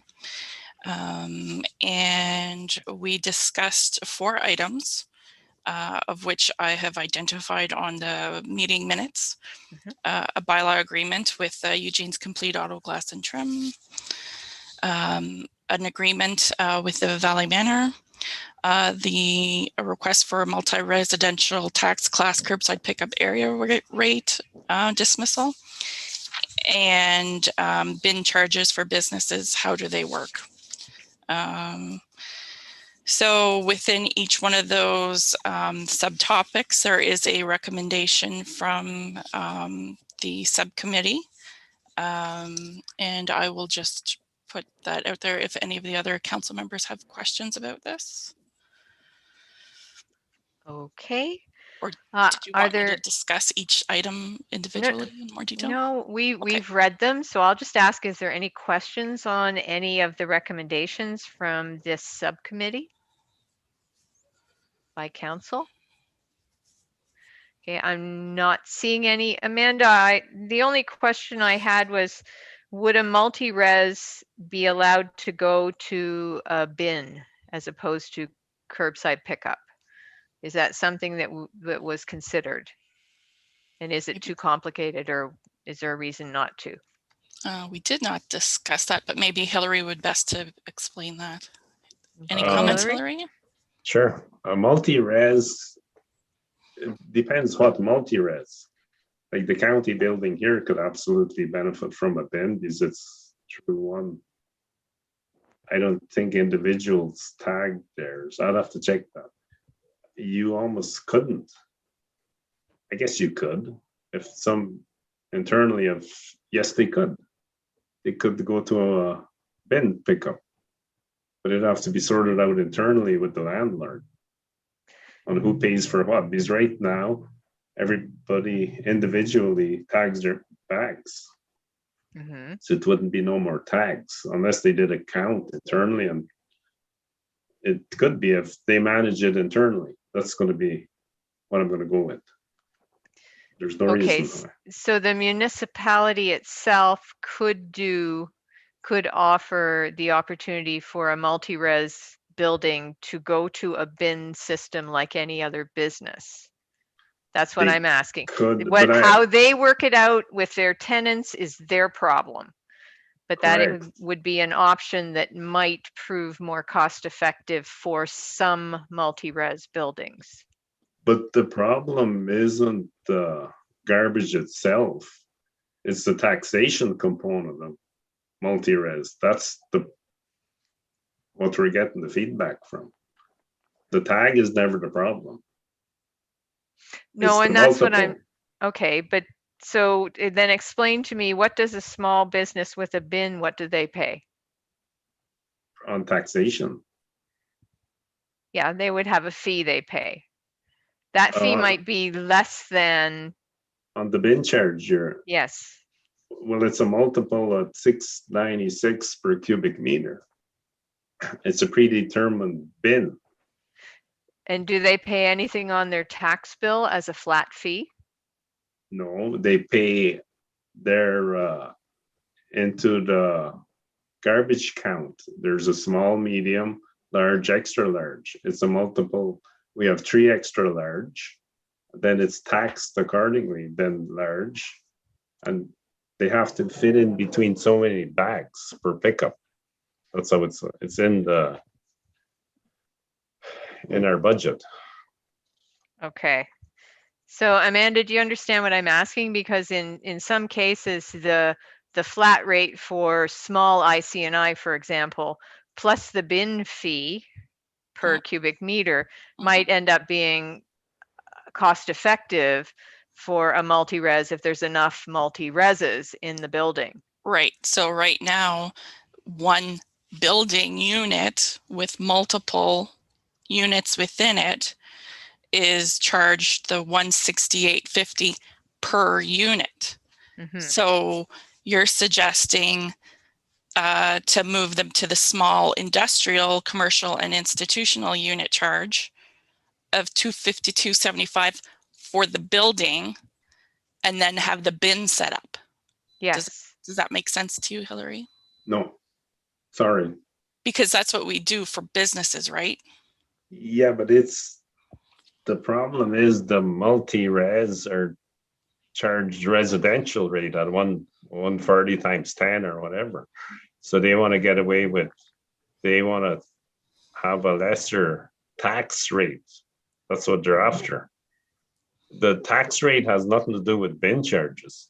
Bin charge is a separate thing. They either tag them or. No, but I think what the mayor is suggesting is that would it be more a greater option for them financially if we remove the residential rate per each apartment dwelling, which is what is happening right now, and place them in one of those categories, however they would fit in, if they would fit into the small IC&I or the medium IC&I, and then do the bin charge distribution. You're rebranding them into IC&I. That's what you're going to do. That's what I believe is what the mayor is saying. Could we look into that possibly? I'm not Would that be a better option for them? I'm not suggesting rebranding because they need to remain residential from the perspective of Blue Box. But we could have a similar system to small IC&I for multi-res. They still stay multi-res, provide multi-res with an option. If you have a multi-res building and it has 3 apartments, you're probably going to stay with the per unit charge. But if you have a multi-res building and it has 10 or 12 apartments and they're not producing, I mean, this comes down to, we try to charge for the garbage you produce, right? We try to charge for the service we provide and the garbage you produce. So if they're not producing an equivalent in garbage of, to say 10 apartments, if they don't produce an equivalent in garbage of 10 homes, then we are in effect overcharging them. So I'm looking for a different way. If they're not producing as much garbage per unit, is there a different way to look at this in terms of an option we can offer? Where we create a new option, it's not called industrial, commercial, and institutional unit charge. It's called multi-res unit charge. And for those specific multi-reses that still aren't producing as much garbage as, say, 10 individual households, but could do this with a bin through that similar system, we set up a system for that. I wouldn't rename it. I wouldn't stick them in with IC&I because they're not. We have to maintain the fact that they are residential in terms of the definitions of Blue Box and things like that. So I'm just asking, is that a possibility that could be considered? Councillor, go ahead. Councillor Kuklinski. Sorry. Thanks, Mayor Love. I'm just wondering, do we have any sense of knowing what other jurisdictions are doing with this type of, I'm sure it's come up in discussion. I guess always my concern, if we reduce the fees for some people, does it mean that the cost of operation doesn't go down, perhaps, and probably doesn't. And do others then have to pick up the slack in terms of dollars? That would be always my concern. If we're adjusting rates for certain people and reducing them, the overall cost, is it going to affect that? So, but I'm very interested in knowing what other jurisdictions, how do they deal with it? Okay, so maybe that's something that wasn't considered. Having lived in a number of cities and been in multi-res situations, all garbage was typically done with bins, right? Because that just works better for them. But I'm just asking, could we investigate that possibility? And the answer could come back, no, it doesn't make sense. But I'm looking for something that it's not just cost effective for multi-res, it also reflects the cost of providing the service to multi-res.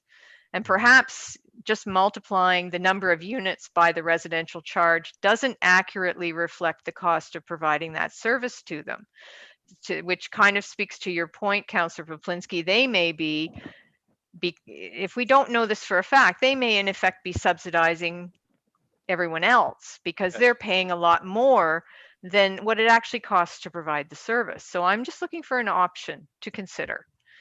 And if this wasn't considered, then I'm going to suggest that maybe it should be. Again, if I was a multi-res building, and we want to encourage multi-res buildings, and it is unfortunate that the significant tax reduction in the ratio that was given to new multi-res, which is supposed to encourage multi-res, wasn't given to existing multi-res. So they're already facing the fact that they're, what is it, the factor that you multiply by is 1.9 something as opposed to 1. So they already pay more than residential in their property tax. I guess I just think that means we should investigate further if there's something else we could do. So Go ahead. There was discussion about how it is a business. The multi-res units are a business. And there is this opportunity that each unit is able to produce as much waste or curbside material as any other residential unit, and the difficulties of tracking on how much of this curbside material that would be picked up, if they were to go over whatever the standard is for any household. So there was discussion about that. Further, there was discussion about, because it's an area rate, it's cost for service, similar to other businesses that have maybe requested discounts for water, costs for service, and how we had, we suggest that those costs need to be considered when you're doing your business. So there was that discussion. The tax ratios were presented to the subcommittee members, and it was pointed out that new multi-res is at the same factor as a residential household, and the current multi-res locations here within the Madawaska Valley are under the higher factor, the 1.9. So there was a lot of discussion about this matter, and we thought that maybe because it's a business, because it's difficult to identify how much waste is being produced per unit or rental unit, maybe the better option for some of these businesses that are operating would be to lobby to get that factor or that tax ratio down, similar to the new standard that has been set by the province to the 1.0. But if that is again, it is a subcommittee and we had discussions, so we're presenting it to council and committee, and if they would like us to look further, we can do that. I believe we discussed this with the operations manager, that other municipalities do not have the business curbside pickup. Is that correct, Hillary? Some do. IC&I is not that common that for municipalities to collect. Like a lot of towns, we're getting to be bigger, do not do IC&I. I don't know about multi-res, but you can see the problems with IC&I, with bins and so, but we've inherited this, so we're working towards continuing this, I believe. So most bigger centers do not have IC&I pickup. It's specialized equipment, and you can see why. Some businesses generate a lot of garbage, with bins, and they have the front loaders and what have you. And I agree with Amanda. Multi-res is based on the formula of a house, be it a small house, a large house. Everybody pays the same, small or large. So I assume it can be classified as a small house, so everybody gets, that's where it evolved from multi-residentials. They produce, I think the standard WDO rate is 1.5 bags per household per week. I believe I read that somewhere. So it's within that range. When we pick up at these multi-res, it is pretty close to that range, 5, 6, 7 bags. So it is a small house, if that may help. Okay, Amanda? And I hope you can hear me. Just on a side note, the CAO is in my office with me here, so she can hear everything that's going on in case you don't see her, okay? Okay. The Councillor Poplinski had questioned about if the rates were reduced, how does that affect others? So yes, if we do reduce rates in one area, certainly those reductions will have to be picked up elsewhere. But again, as the mayor also pointed out, maybe the multi-res are subsidizing the residential. So there's two sides to look at it, certainly. Okay, is there any way to determine if the effort or the expense of the municipality to service these multi-res, the larger multi-res, is less than an average for, how would I say this? Less than an average for a household versus, or more than an average? Are they using the service just as much?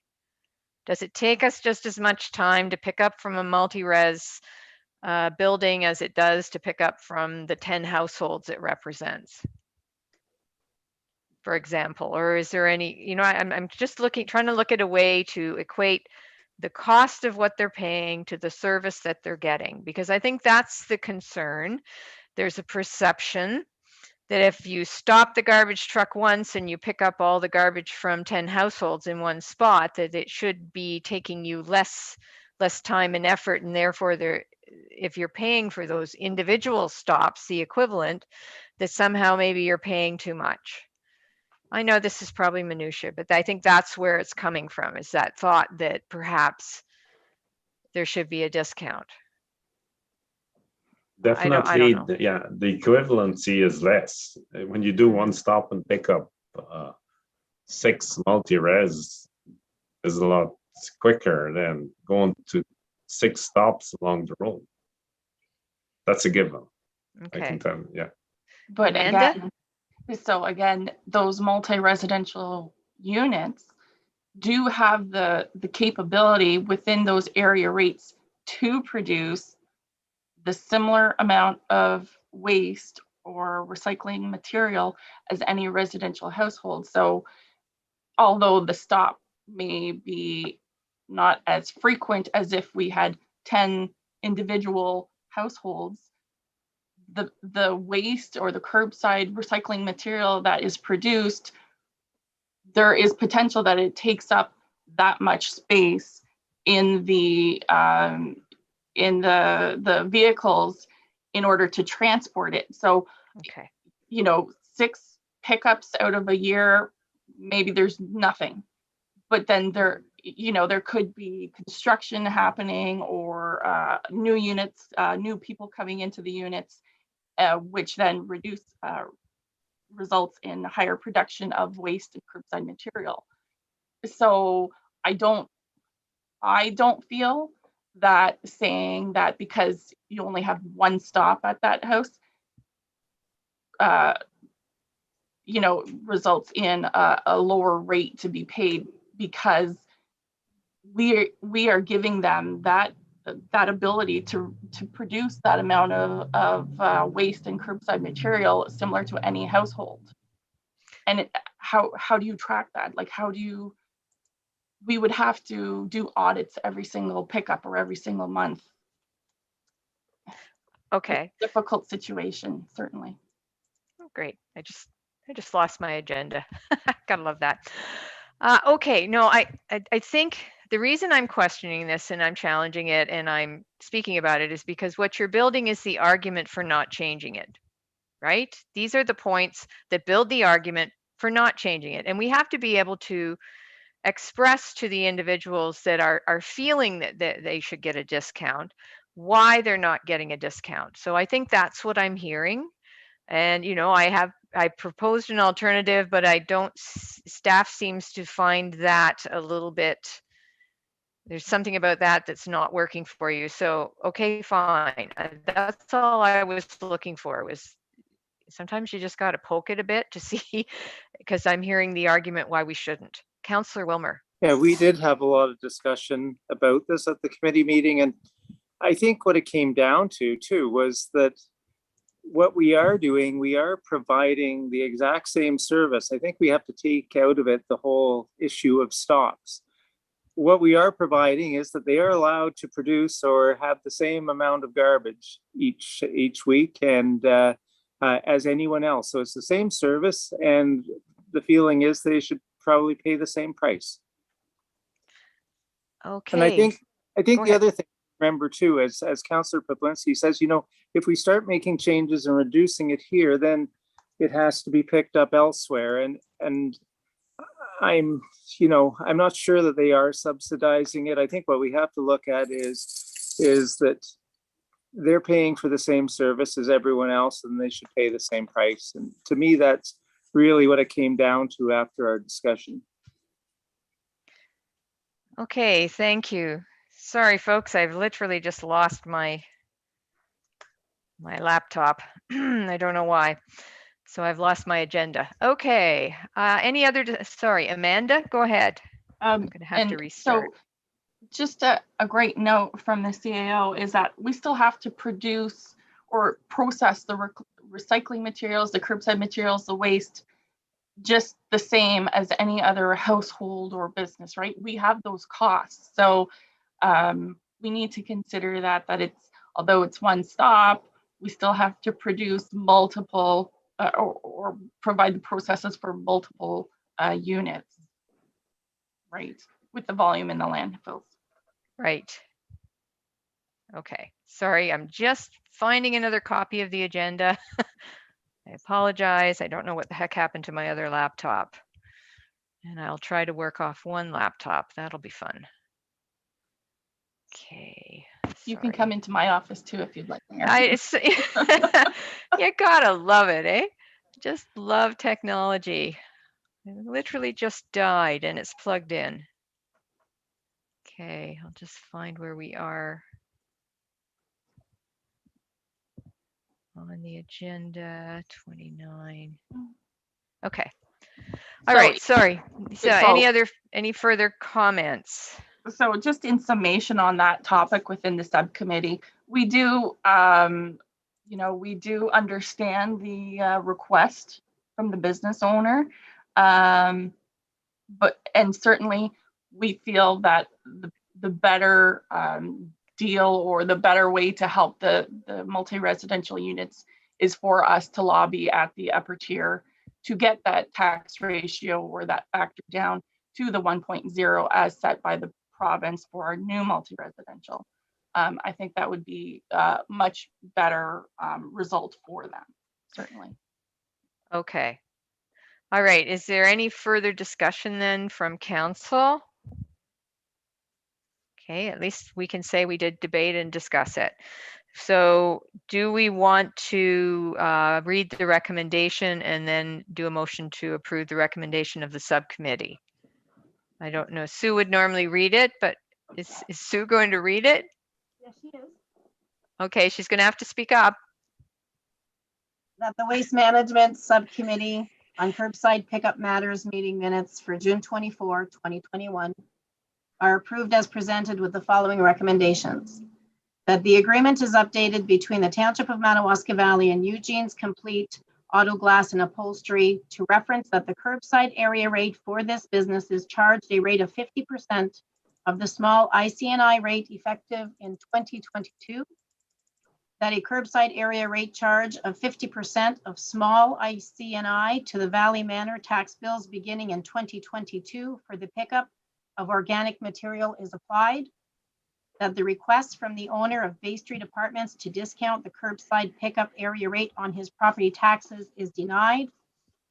And that the treasurer be directed to request the County of Renfrew work towards reducing the multi-residential tax ratio similar to the new multi-residential tax ratio set by the province. And that an inflationary rate increase based on CPI as of January 2022 and continue annually. That last one, the inflationary rate increase is on what? Be based on. Is that on the bin rate? Sorry, for bin charges, yes. So that inflationary rate for bin charges. Thank you. Increase based on a CPI as of January 2022 and continue annually. Okay, thank you. I just wanted that clarity. So could I get a mover for that recommendation? Moved by Councillor Wilmer, seconded by Councillor Schulist. Any discussion on the recommendation? Seeing none, all those in favor? And that's carried. Okay, there's no correspondence and information. There's no unfinished business according to the agenda. So we will move to our next committee, which is Operations, Water, Wastewater, and Facilities. And I'm going to turn it over to Chair Schulist. All right, thank you, Madam Mayor. Yeah, this one's going to be probably a short one. I see the word expenditure, so it looks like we have to approve spending money. I don't think I need any staff. Madam CEO, do I need staff? Oh, there I see Ashley now. Okay, if you have any questions for him, but there is under municipal reports 7.1.1 OCWA expenditures update. Ashley, do you want to speak on behalf, because really they're just invoices basically, right? Correct. Yeah. So you know, unless council has some questions, but could I have maybe Madam CEO read the recommendation, and then I'll look for a mover. That council approved the Ontario Clean Water Agency expenditures as presented, totaling $16,142.45. Work order 2093186, 2316220, 2312772, 2225282, 2224642. Okay, I would like to have a mover. Do I have a mover? Madam Mayor, second is Councillor Wilmer. Have we got any discussion or any questions for Ashley from council? Madam Mayor. Just Ashley, were these all anticipated expenditures, or are there any surprises in this bunch? Thanks, Madam Mayor. There was a portion of item 2093186 that was not anticipated. The price during COVID for pumps had increased a lot. Anyway, there was a portion of it, 50% roughly, that was anticipated on, but the other 50% was not. But it'll still be captured under the overall. Like, I don't foresee going over the bottom line by year's end, but yes, all the other items were captured in the forecast. Okay, thank you. You're usually pretty good at forecasting what needs to be done, and nobody can tell what something's going to cost in COVID. Boy, I mean, just look at the price of lumber. So I do appreciate that. Chair, with your indulgence, could I just ask him one other question? And it's not to do with these invoices necessarily. I just wondered where we're at with the SBR platform work and whether it's going to be priced out and look to be completed this year. We're still getting quotes. What we're finding in COVID is, or this year especially, it is very hard to get contractors to price things now, whether it be COVID related or just that everybody is that busy currently that I asked for 3 quotes on it, and I think I have 1 to date, like from 3 different contractors. So I have a few other projects on the go for other municipalities, and they're very, like, everything's the same. You can't even get phone calls back from them. Like, it's very tedious right now. Okay. Like to stay on them. Yeah, no, I just wondered where it's at. So it may be something we end up having to put off doing until next year or the year after based on not being able to get it done. Correct. Okay, thank you. That just was curious. Thank you, Chair. Thank you for the indulgence. All right. No problem. Does any other questions in council? I don't see any hands up. So all in favor of that motion? That is carried. Okay, we don't have any, not that I see, correspondence or information. No. And none, I don't see anything under unfinished business unless, Madam CEO, you have got something that should be brought to our attention. Doesn't look like it. We did have another Yes. report. We did have another report that did not make it to council. It was wastewater invoices.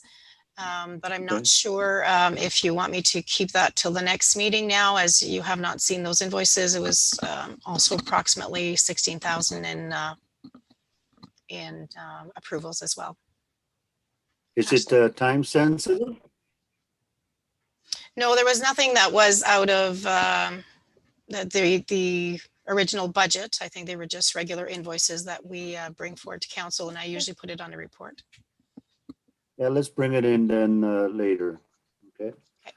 Okay, looks like I'm finished here, Madam Mayor. It's all yours.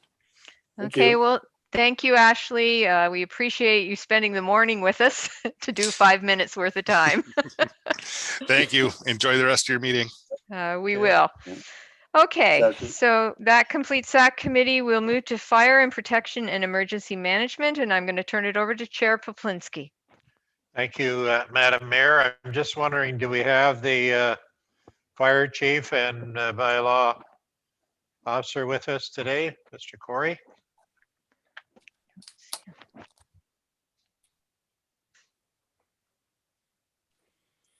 You want me to go ask him?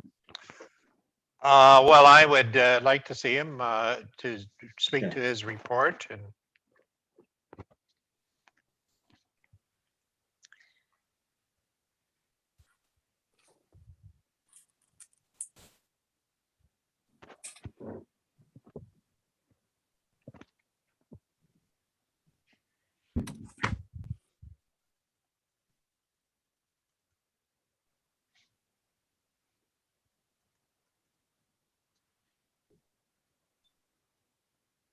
The deputy clerk has confirmed that he's on his way. thank you.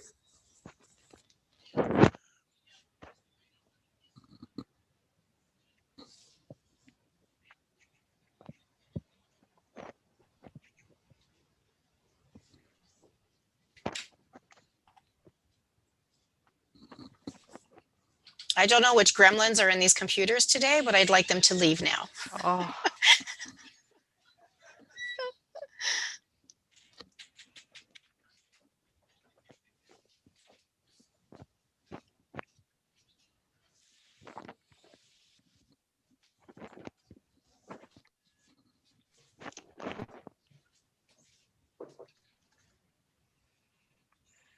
Chief Quad is with us now, Councillor Poplinski. Great. Welcome, Chief. We're dealing with the fire and protection and emergency management, and pages 45 to 61, 8.11, and you have a copy of your of the agenda there, and we're dealing with the exotic animal bylaw for review. Yes. Just wonder if you could walk us through that.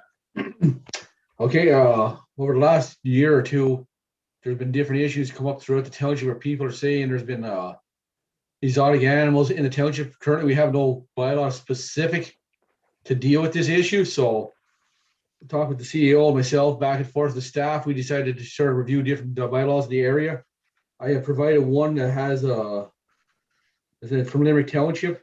It's a very comprehensive bylaw. The only problem with it doesn't have any kind of penalty at the end for review. And then there's one at the end of the second sample we give you. It does come from Kamloops, BC. It does have a penalties at the back. So we do decide what a bylaw, we have some kind of a penalty if somebody is caught with something like this. So I'm just looking for direction from council on how we'd like to proceed, or which bylaw, if there's any suggestions on how we'd like that bylaw or how we'd like to go with this. So we have something so we don't get caught later on with the same issues as other areas that the counties have had. In your research that you've done, do you think it's advisable to have a bylaw with basically no consequences in terms of penalties? No, there should be some kind of penalty. That's the problem. We have a few bylaws that we do have currently. There is no real penalty. So if we do go to bylaw, we should come up with penalty laws to send to the province for approval. So if we do have an issue, we have something to do, some kind of teeth to sink something into, not just a letter. Yeah, that's my concern. Why would we take the time to put in a law which we've, if basically, and we're gonna spend time enforcing it, but with no repercussions. So, yes, Councillor Wilmer. Thank you, Chair Poplinski. Yeah, I agree completely. I think there's no point in us creating a bylaw if there's no consequences. I mean, it's just adding more work to staff, but really without any teeth. But after reading through them, I do like the Town of Limerick's one, but I would certainly add to it the fines or the fine structure of some kind. Yes, Mayor Love. I totally agree with Councillor Wilmer, and I think if we went with the Township of Limerick bylaw and added from the Kamloops one, if we look at the Division 5 seizure and impoundment, 501 through 506 gives some pretty good ways of recouping costs through the process. So that's page 58. I'm thinking if staff could take that component on page 58 of that bylaw and insert it into the Town of Limerick, we would probably end up with a pretty good bylaw.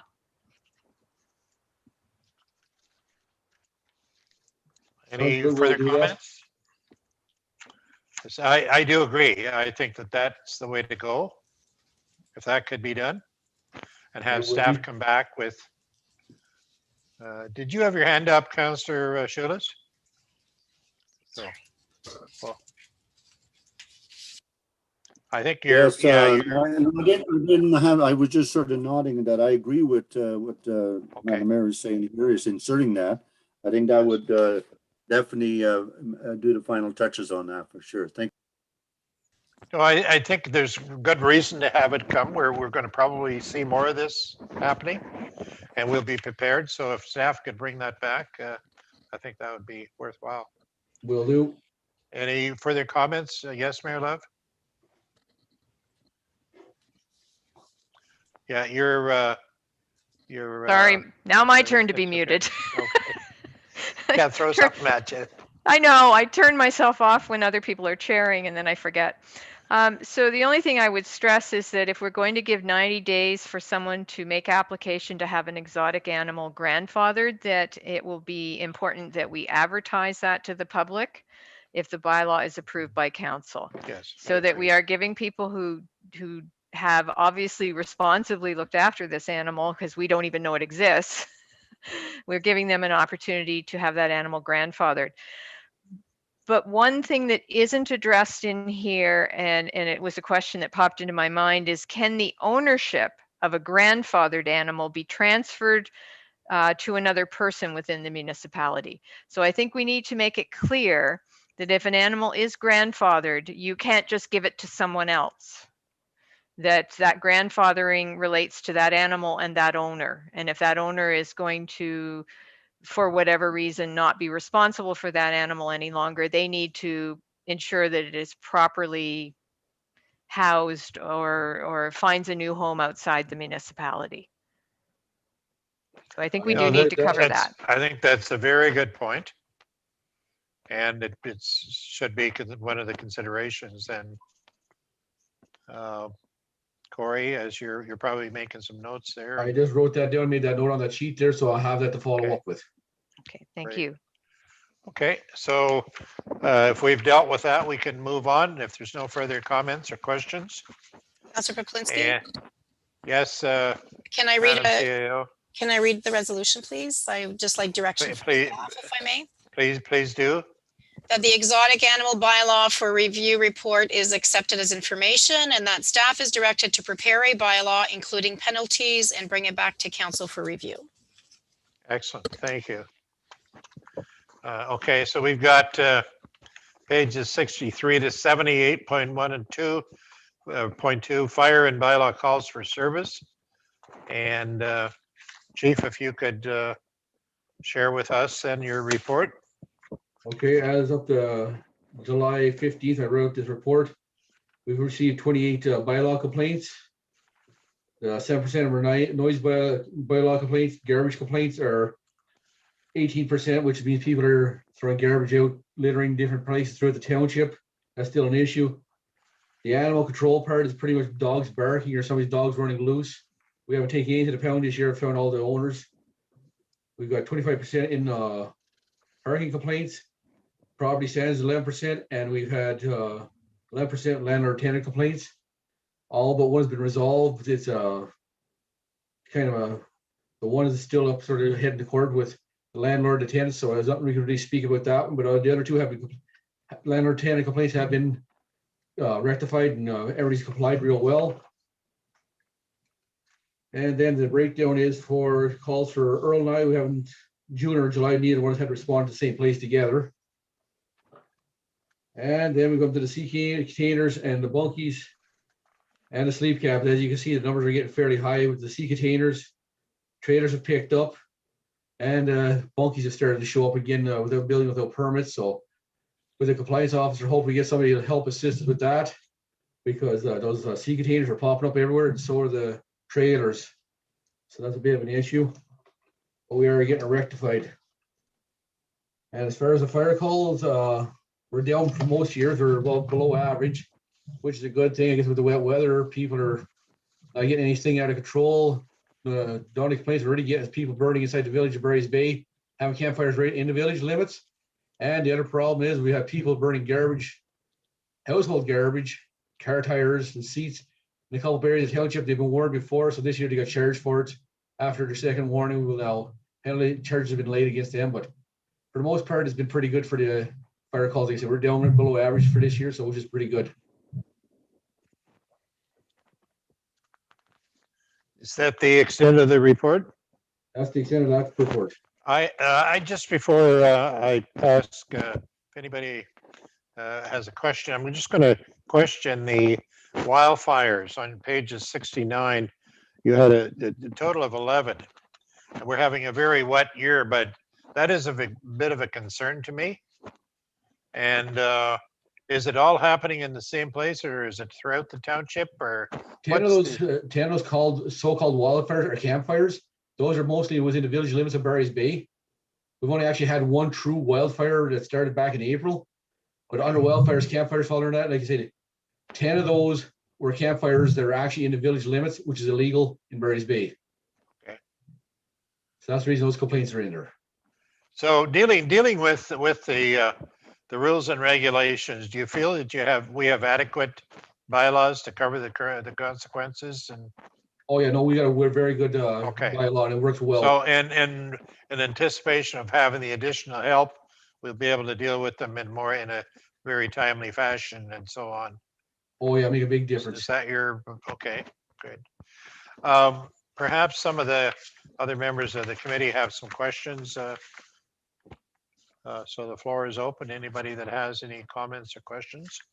I don't see any, but it's good that it looks like talking about the sea containers, we do have legislation, we do have rules in place, and that's probably going to become more of an issue. So I think everything was, in place in lots of time, and it's an education too for people. They just feel they can move here to the country and put up anything, and so that's good. It's nice to know you're on the job and taking care of it. So if there's no further questions, we'll move on then to the next item on the agenda. Thank you. 8.2. It's Chair I'm sorry, there is a recommendation now. I'll have the CAO please read it. Yes, that the fire and bylaw calls for service report is accepted as information. Thank you. 8.2, it's correspondence. And Chair Poplinski, if I may, there was an amendment to the agenda under 8.1.3. Okay. I believe it was a fire report that was not included on the agenda that will be addendumed. It was sent to council this morning. Sorry, Councillor or Chief Quad, do you have that report with you? I do. It's fire department activities. Okay. Okay. On June 17th, I attended a risk assessment webinar with the Ontario Fire Marshal's office. They went through the risk assessment that's required for January 1st, 2024. We have two options. The fire chief can do a plan. It takes between 6 months and a year to do it, or they've had consultants come out from 3 different consultant firms. It costs about $50,000 for an outside consultant to come in and do a plan for the risk assessment and an official fire plan for the municipality. So it's up to us which way we want to go. So I'm just looking for council's direction, which way they may want to go to do this. Do you want me to actually tackle this fire plan, or if they want to head it to an outside agency and tender for it, for if they want somebody to do it that way? Do you have a document that has all the prerequisites on it? We got a template. I have no idea what we're talking. This was an add-on, and so you do have something, do you?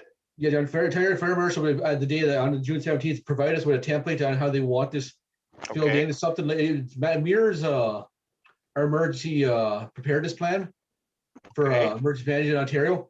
Well, the Ontario Fire Marshal is now asking for all fire departments in Ontario to provide them the same plan to whatever emergency we possibly could respond to, like fire emergency. So we know what equipment we have, what equipment we don't have, and what resources you're going to have to help possibly provide with us in the future to keep up on top of everything. So you're mentioning that there's two options. We could do it in-house. We could do it in-house. If that was the case, do you feel that we have the capability and the time right now to do that? Yeah, we do. That's the way we want to go. Like, it'd be cheaper for us to do it in-house, but that's entirely up to council how they want to do it. Like we got the capability to do it. Okay, what sort of assistance would you require, if It's any? mainly doing research on through the stats can sort of figure out how many calls we've had to deaths in population. You want to know the breakdown on vulnerable occupancies, what kind of factors we have into place, what the age populations, demographics of the whole township, and then the kind of calls we respond to, what our core services are, what equipment we have to respond to those properly. It's an in-depth thing, so the fire marshal can sort of give you, like they said, possibly funding eventually, so we know what we're covering and what other neighboring townships may share services with. That's what there's a game plan at the final at the end is what's coming down to. No, that's a very good point. If it's something that we could share with other townships, and because I'm sure they all have the same issues. Any comments from council? Yes, Mayor Love. I'm just wondering, it sounds to me like a lot of the information, even if we hired a consultant, our fire chief would spend most of his time gathering the information for the consultant. So I'm wondering if there's value in the consultant. It might give us a more fancy document in the end, perhaps, I would hope, for that price. But, Chief Quad has the information that the consultant would need. And so I'm wondering if it's more reasonable that we would consider doing this in-house, because half the work will have to be done by our fire chief anyways, at least. Corey, is it a time-sensitive situation? No, we got 3 years to complete this, Councillor Poplinski, so Okay. they give us lots of time to work on it, and they, our Fire Marshal's advisor is willing to help us out at every step, so we got resources there to do it. Okay. That would be the way then I think we should perhaps go with it. If it was something that had to be done by the end of next month or something, then I wouldn't want to put that burden on you. But I think the mayor is I think correct in her suggestion that it be done in-house. And any other, yes, Councillor Wilmer? I think given that we have 3 years to complete it, and it sounds like the chief is comfortable that he can do it, I don't think we really want to spend the money on a consultant, because as Mayor Love said, we're just going to get a fancier report, and the chief will end up doing most of the work. Okay, thank you. I think everyone is in agreement with that.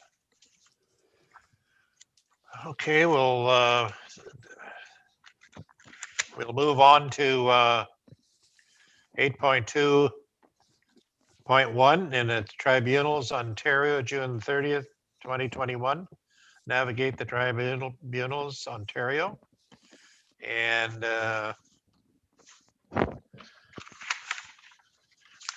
just bear with me a second here.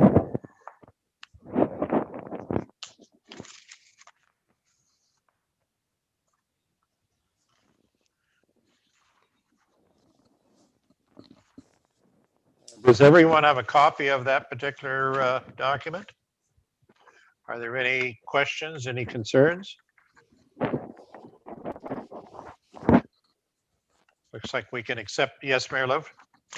Just a quick question. Does anyone know if the September amendments to the Residential Tenancies Act will affect municipalities? I'm not sure, Mayor Love. I think it's something we should check into, because they're updating the content, and I want to know certainly if they're going to increase our responsibilities in this September 1st amendment that they're doing to the Residential Tenancies Act. Sorry, Mayor Love, MMAH, Municipal Affairs and Housing, has agreed to give us some updates as that comes along. Thank you. Okay, just want to know if we're gaining more responsibilities and if it's going to require more training, because every time they change something, it seems to put more onto us. Well, I think it's a very good question, because the chief mentioned about having some issues with under that particular act, and it's more involvement by our personnel. And yes, if they required more training, then we will have to be prepared to accept whatever is coming down, because that was put on us just out of the blue, and it does take up time, and it's a lot of extra work. So that's a very good question, and hopefully we can get that information back. And yes, Madam CAO. During they've had a lot of review periods where staff had the ability to provide comment, and I can tell you that I provided every survey that came around. I did provide our comments. I identified the difference between a rural staff versus an urban staff and what our challenges are, and that our staff wear more than two hats, and we don't have individuals that are solely responsible for Landlord and Tenant Act. So we have responded to all of those surveys. So hopefully some of that has been taken into consideration. Thank you. If there's no further comments or questions, then we'll move on. We have pages 73 in your package, 8.2.2, letter from the Ontario Provincial Police, July the 14th, 2021. Revised date for the Provincial Communications Center in Smith Falls decommissioning.